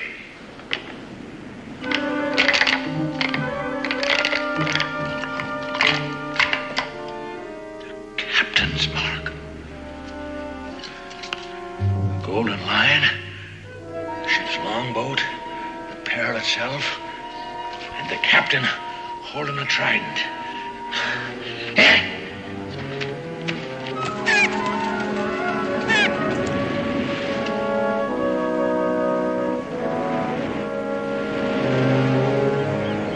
Thank you, Captain. You'll be a rich crow come nightfall. Let down the hatches, storm ahead. Huh? The Boone lad? You shouldn't have invited him back. Breakers ahead.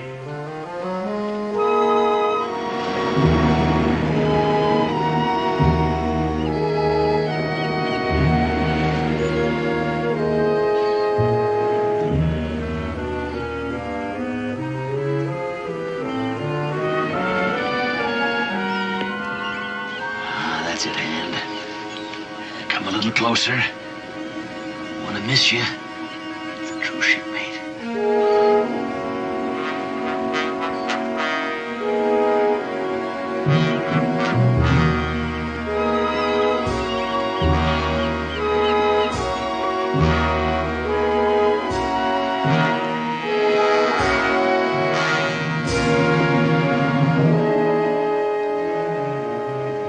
Thank you, mate. I thought she was alone. Gotta think this out. It isn't as if we were in plain view for them to see. Judd couldn't find us, and he knew where to look. But if they are lucky, you whisk this away whilst I make a deal with Hand. And if I can't, well, the good Lord made the two of us smarter than the three of them. And that's in our favor. Where could that Judd have got to? Either he stopped bleeding or it don't show on these rocks. I don't like this place. Why'd he come here? This be Black Cove, dummy. Treasure's buried hereabouts. I ain't dumb. Don't call me dummy!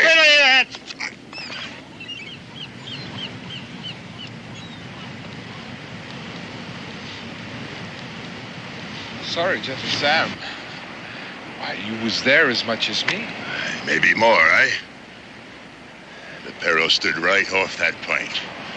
Up in the rigging I was, keeping an eye on the captain's launch. She rode low in the water, lads, from the weight of gold doubloons.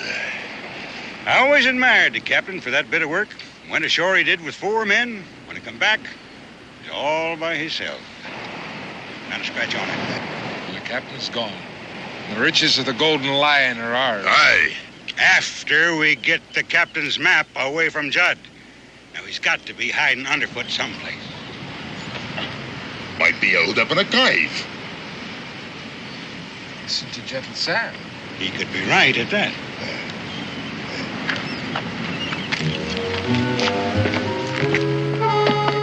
Now, the second I give the sign, you get it out of here. Aye, aye, sir.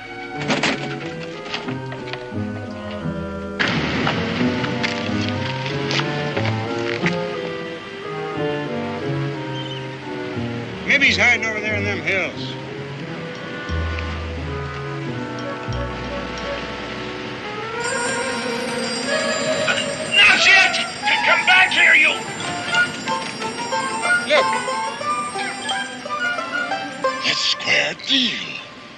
Will Scataway ain't far away. Will Scataway and Judd are in cahoots. That's why Judd come running here. Which way that bird come from?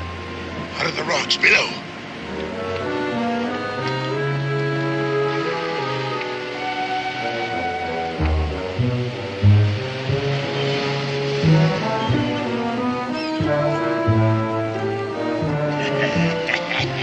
Right where I said. Spread out. Keep low behind the rocks. They know we're here. Watch out for Will Scataway. He'll have a trick up his sleeve.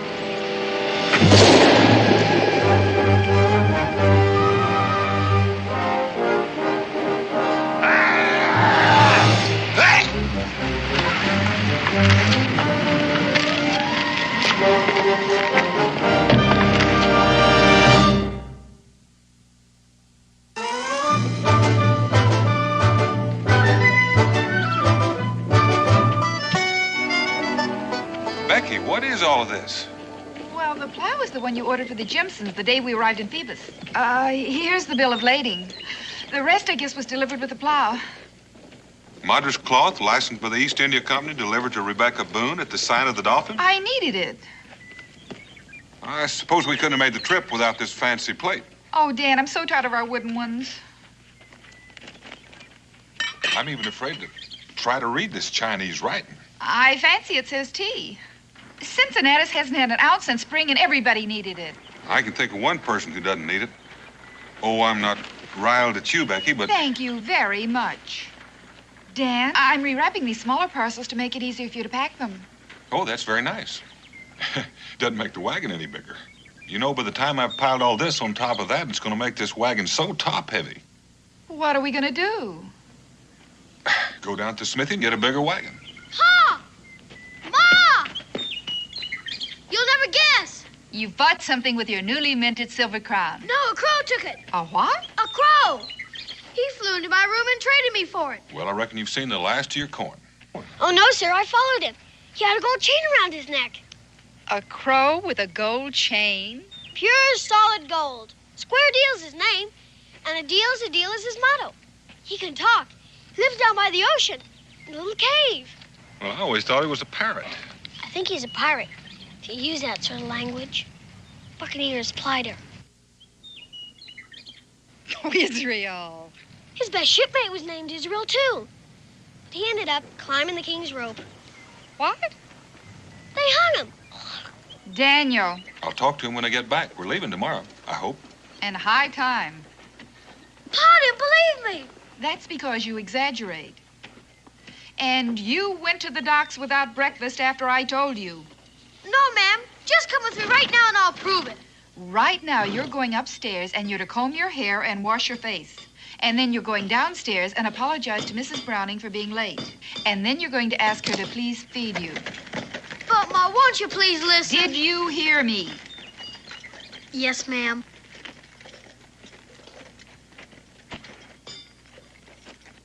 Hey, these are pretty. Yes, ma'am. I'm going. But I did say talking crow. Oh, heavens to Betsy. Talking crows. Gold chains. Pirates.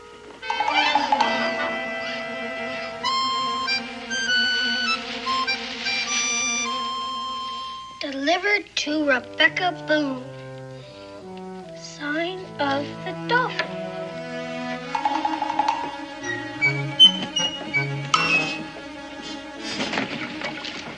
Hi. Ahoy, mate.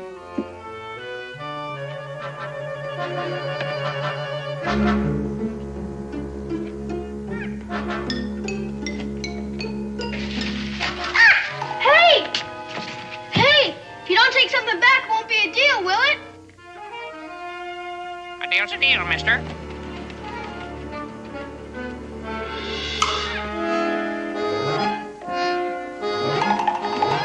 Well, at least you got something. Evidently, it's ivory. But it's real ivory, too. Well, Scataway sure was right. But this is worth 100 times more than that old crown.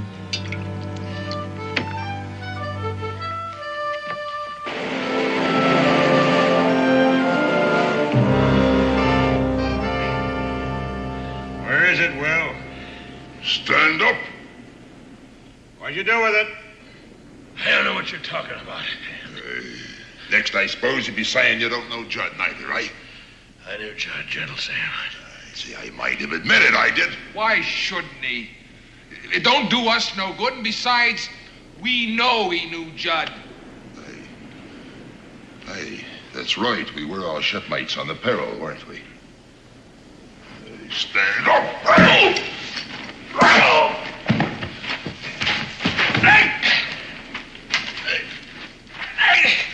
Ready to talk now? Huh? What about? This is your last chance, Will. Where's the map the captain drew to the treasure? I never knew the captain drew a map to the treasure. Why don't you shoot him? Let him say goodbye to his last chance of getting the treasure. Always a trick up your sleeve, eh? Make him swear on the skull. What's the use? He'd lie. Would you lie on the skull?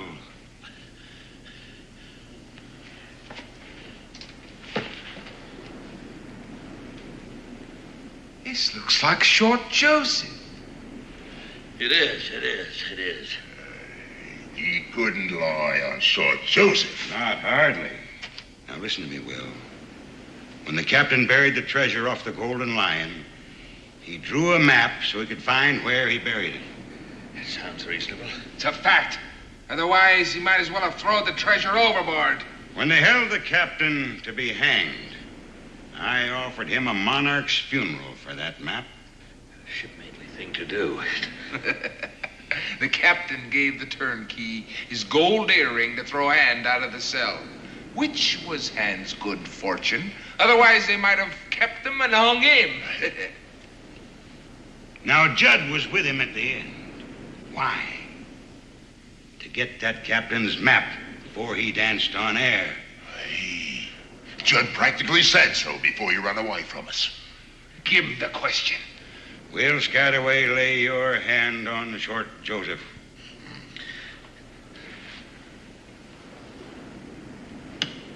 Where is the map the captain drew to the treasure?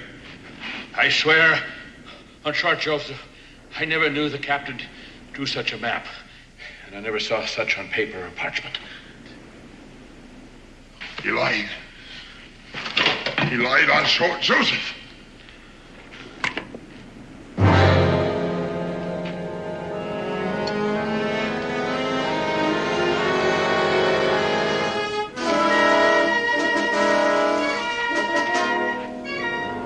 Shipmate or no, there's nothing else I can do with you. Hand! Look at this. The map was folded up inside. Square deal. Will knew I'd be after Judd, so he sent that bird away with it. Where'd he take it, Will? There's no use of asking a man that'd lie on Short Joseph. Well, when a man lives right, his rewards come to him. I must have been living right, not even noticed it. There'll be no getting away this time. Abandon ship! Abandon ship!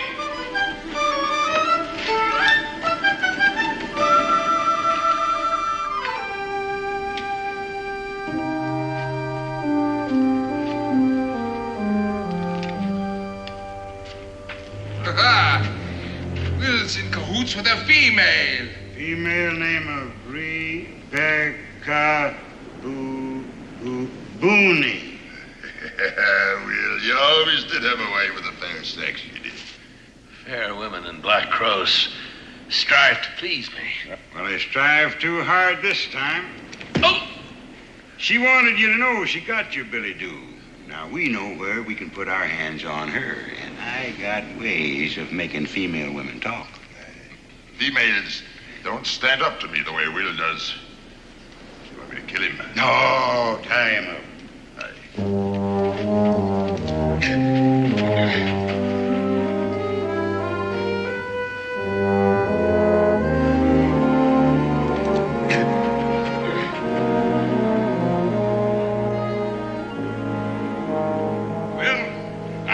You dig up the treasure for me.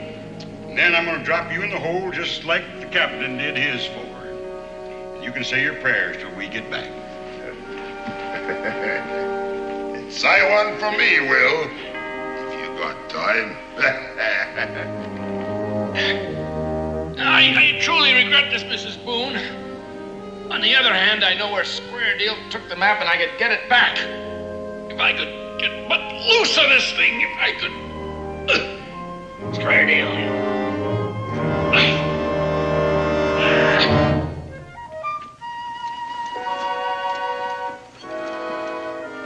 But it is real ivory, huh, Ma? It most certainly is, and the finest example of scrimshaw carving I've ever seen.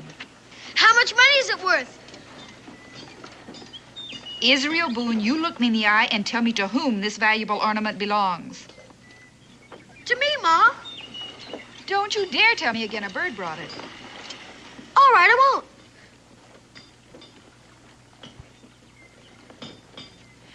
Do you know where it came from? Well, I got an idea. Israel. Yes, ma'am. Yes, I do. Then you march right back with it. But a deal's a deal, Ma. Will Scataway said so himself. He said it would be mine to keep. I don't know Will Scataway, but I do know right from wrong, and I expect you to know the same. Now march. Yes, ma'am. But what if Will Scataway says a deal's a deal, and it belongs to me? We'll face that when we come to it. Now go along. And you come back right afterwards, you hear?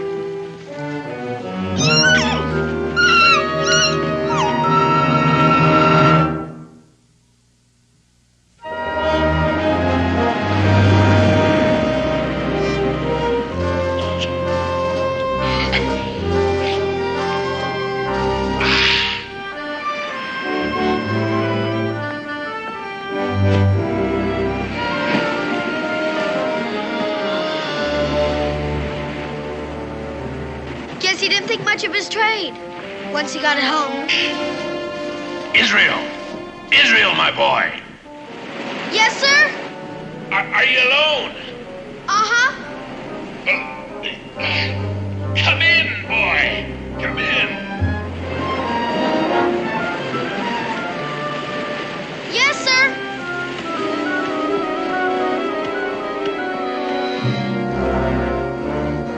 What happened here?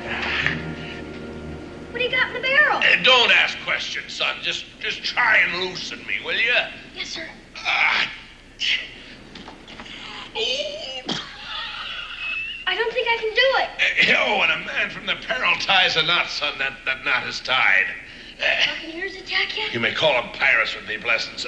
Try cutting me loose. No. The blade is over there. Over there. Be quick.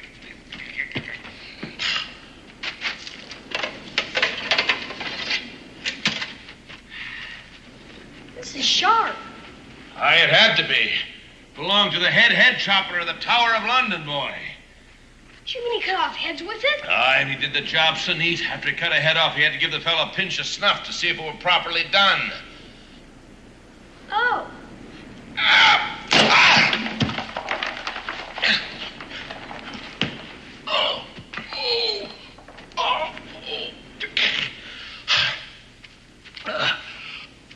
Are you in pain, Mr. Scataway? No, son. I'm just getting the circulation back in the old limbs, that's all.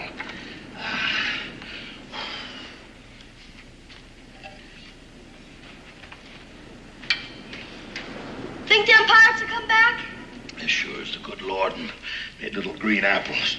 But this time, I tell you, we're gonna have a few surprises, and we'll wait for them. I'll ask my pa to help you.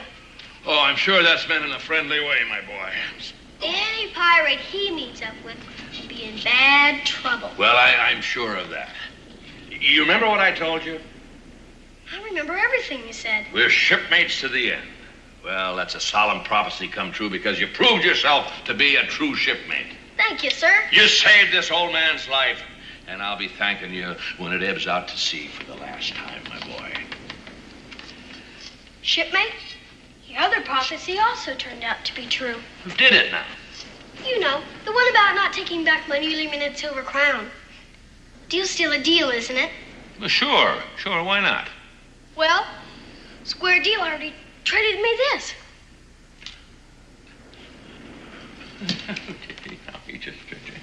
My mother said I must take it back. Well, I'm sure. Sentiment of noble womanhood. Your mother's a fine. I know that. I really do know that. She just wouldn't believe me when I tried to tell her that a deal's a deal. I think she would if you told her. I said, if you just explained... I heard, Israel. I heard, son. Maybe some other time. Yeah, maybe some other time. Sure, why not? Except we won't be here. You won't be here? Well, why won't you be here? We're going home. All Ma and Pa have done in Phoebus anyhow is buy stuff for the folks in Boonesboro. No, look, lad, before you go home, I wouldn't want you to be disappointed, see? So I'll trade you back this fine, freshly minted crown, you know, for that little piece of broken down ivory there. No, thank you. I like the ivory better. Bye. Bye, son. Wait a minute. Look, do you happen to be a card player? We've got an author's deck back home. No, that's one I don't know, authors. Well, say it out 3 Shakespeares. No, that's not what I mean. You see what I mean? I tell you what, you set up the barrel, pull up a seat, I'll get the cards. Okay.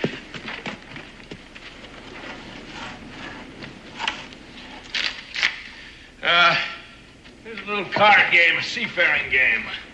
We call it cutthroat in the forecastle. Why do they? Well, we'll just play a few games in the open, you know, till you learn the ins and outs of it. There you are. Cut. And you need it. What a mess! What a mess!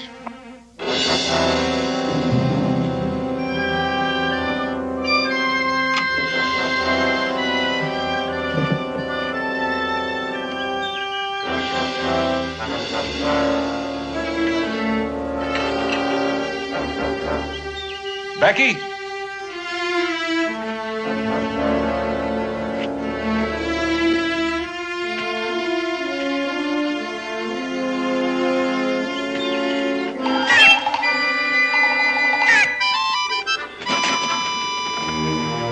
Becky! Israel!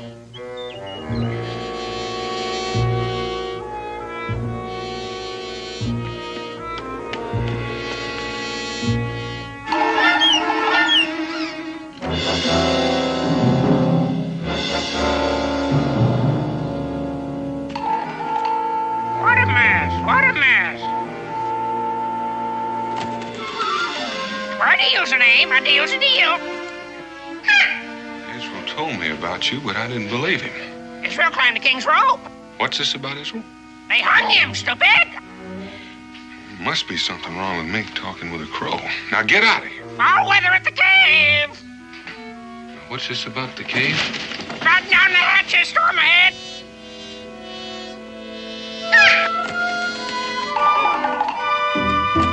Now hold on a minute. Wait a minute, will you?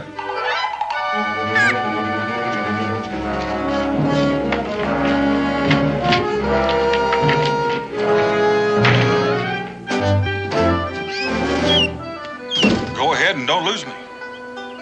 A deal's a deal.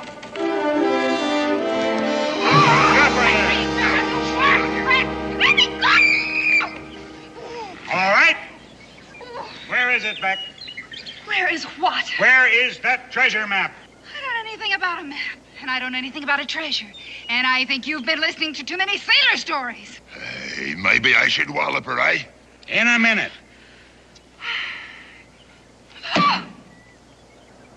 It's up to you, Beck. Oh, don't call me that. All right. Miss Booney, then. Mrs. Daniel Boone. Daniel Boone. Oh, I even heard of him. Well, Will Skidaway and Daniel Boone are in cahoots. So the holier-than-thou Daniel Boone is as much a pirate as the rest of us. Dan is no pirate. Mrs. Boone, You have just been promoted to hostage. He'll give up the treasure to get his missus back, or his half of it anyhow. How about Will? Well, if Dan wants to split his share with Will, that's up to him. Mad! You're all mad! Boone is even sneakier than Will is. He'll have bear traps hid all up and down that cliff. My Dan is not sneaky, and if he were here, you wouldn't say that. Bend your hatch. Typhoon, I'm not your leader because I'm simple-minded. I'm tactical. Surprise is the road to booty. Take her away. All right, you.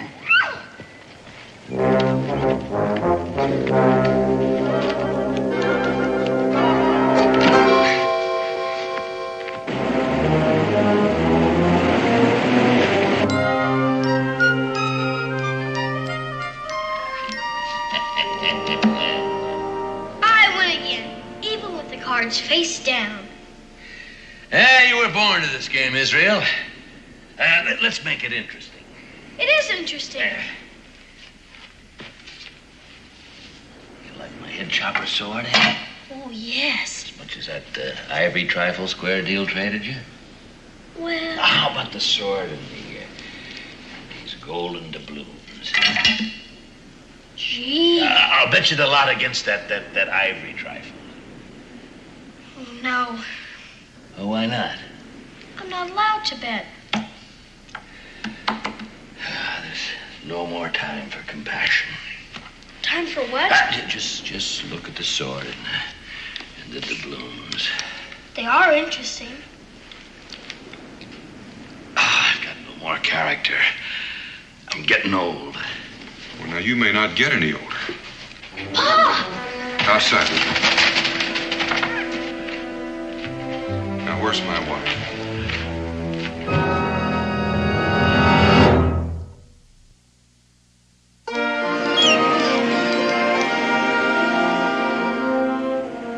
Standing watch, mate. Standing watch.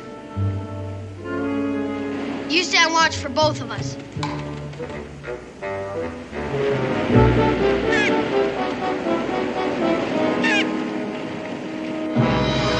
Now, I ask you a question. Where's my wife?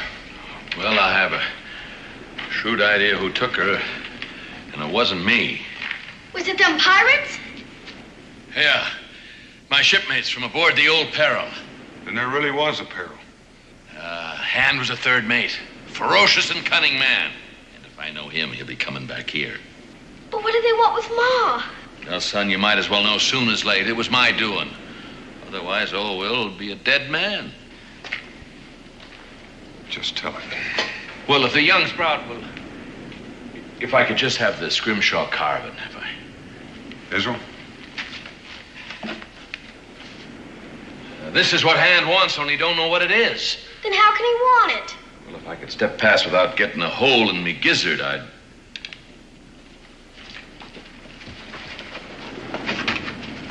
Gaze upon Black Cove.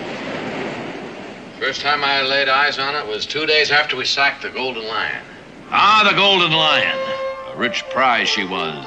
Every man Jack on the Peril put his back into the task as we raised every inch of sail and clothes for battle.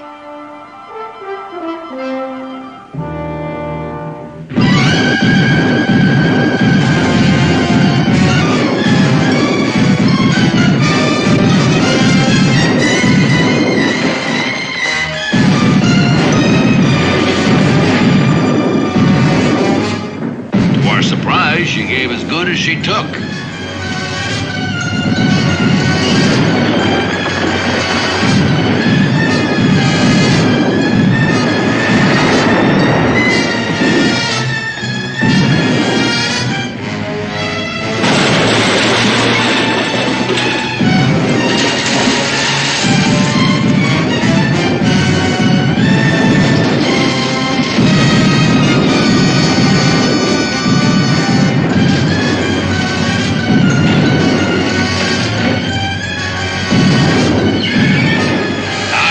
See Short Joseph at the wheel when he ended his days.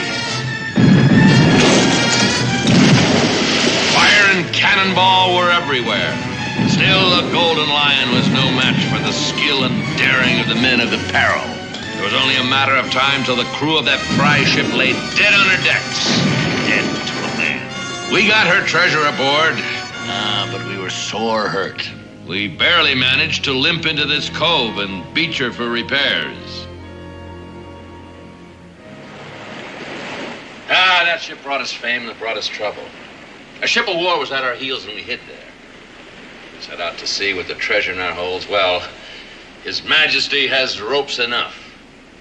Bury it, the captain said. Sounds reasonable. He was a reasonable man.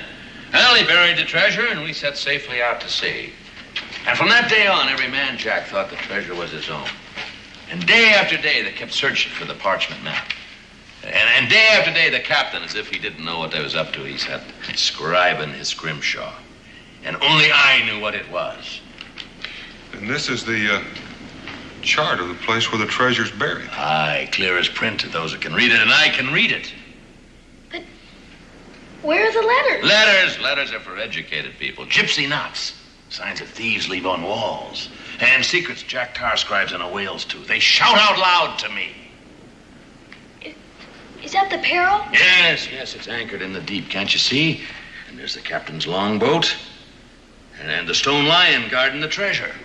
You mean that rock is supposed to be a lion? Yeah, you gotta use your imagination. Number 14 on the ship. Does that mean the number of paces? Aye, to old Neptune's trident. And old Neptune's trident is where the treasure's buried. Well, that's what the captain would hope he'd think, see. And you'd dig and dig and dig till you're old and gray, and you'd find nary a farthing. Look. Look there. Look out there. Trident shows the opening. Even more now. Look here.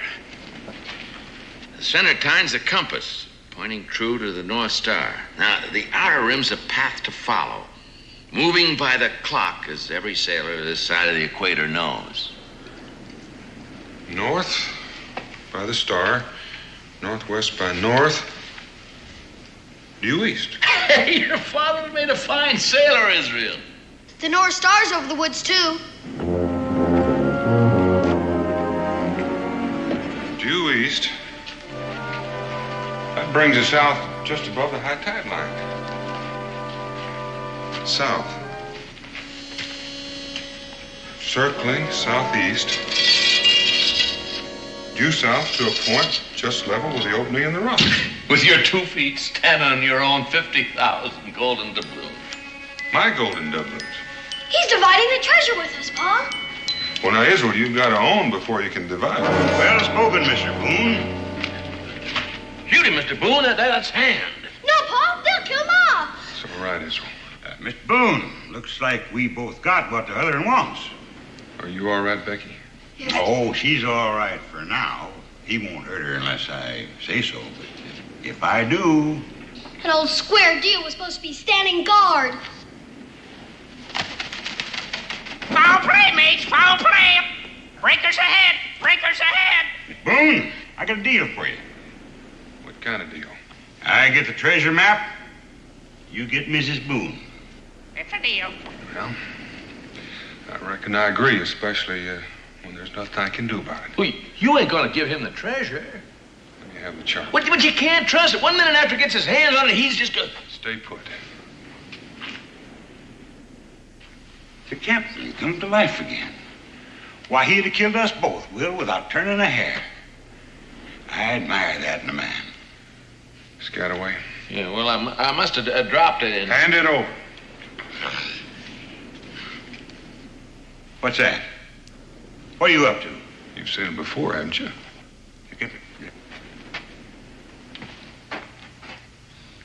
Captain Scrimshaw. No wonder we were never able to find that chart. He never even bothered to hide it.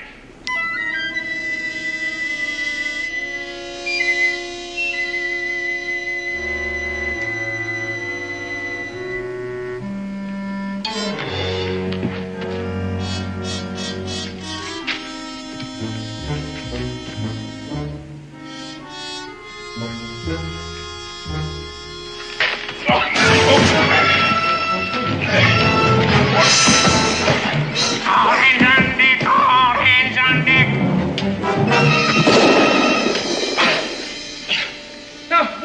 do that for?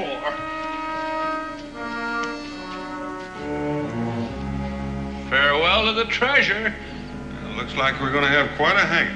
Climb the king's row! I ain't hanging for nothing. Neither.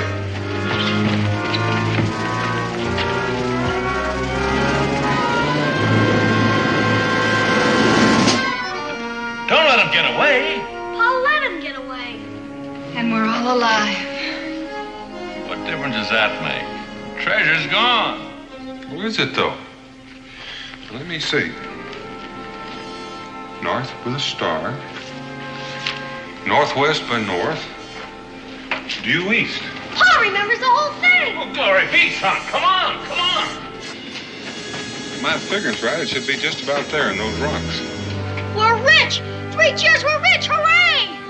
I'm afraid not, son. At least the owner of the Golden Lion will get their money back. I know Lloyd's of London will be pleased about that. Well, unless they're told, they'll never know. They will. Here, but suppose I say you take 2/3, we forget Lloyd's, both of us, huh? Paul wouldn't do a thing like that. Well, I found out a man loses his character and grows soft with advancing age. And I suppose the same is true with you. Well, anyway, Lloyd's of London is offering a reward. Well, now, I've heard that, Israel, but don't count on it. Now, you don't suppose. Well, now, if it comes, it's all yours. Well, that's something anyhow. Let's start digging. It's a deal. Hey!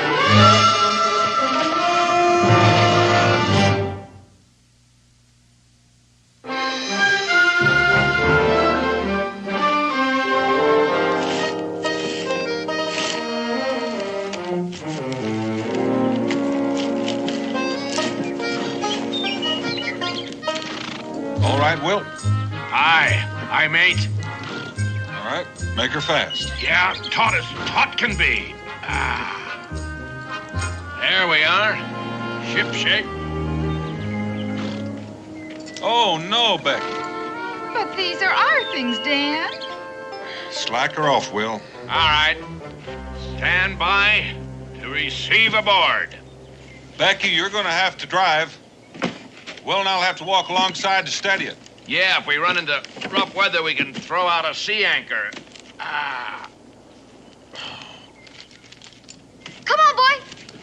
Square deal. Fly with me. Oh, you have no principles. Yes, a deal's a deal.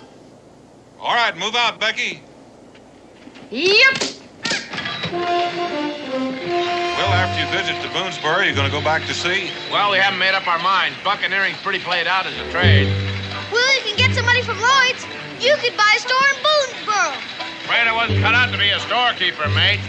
Oh, I don't know, Will. A retired buccaneer with a talking crow for a partner? Well, Deal's a deal.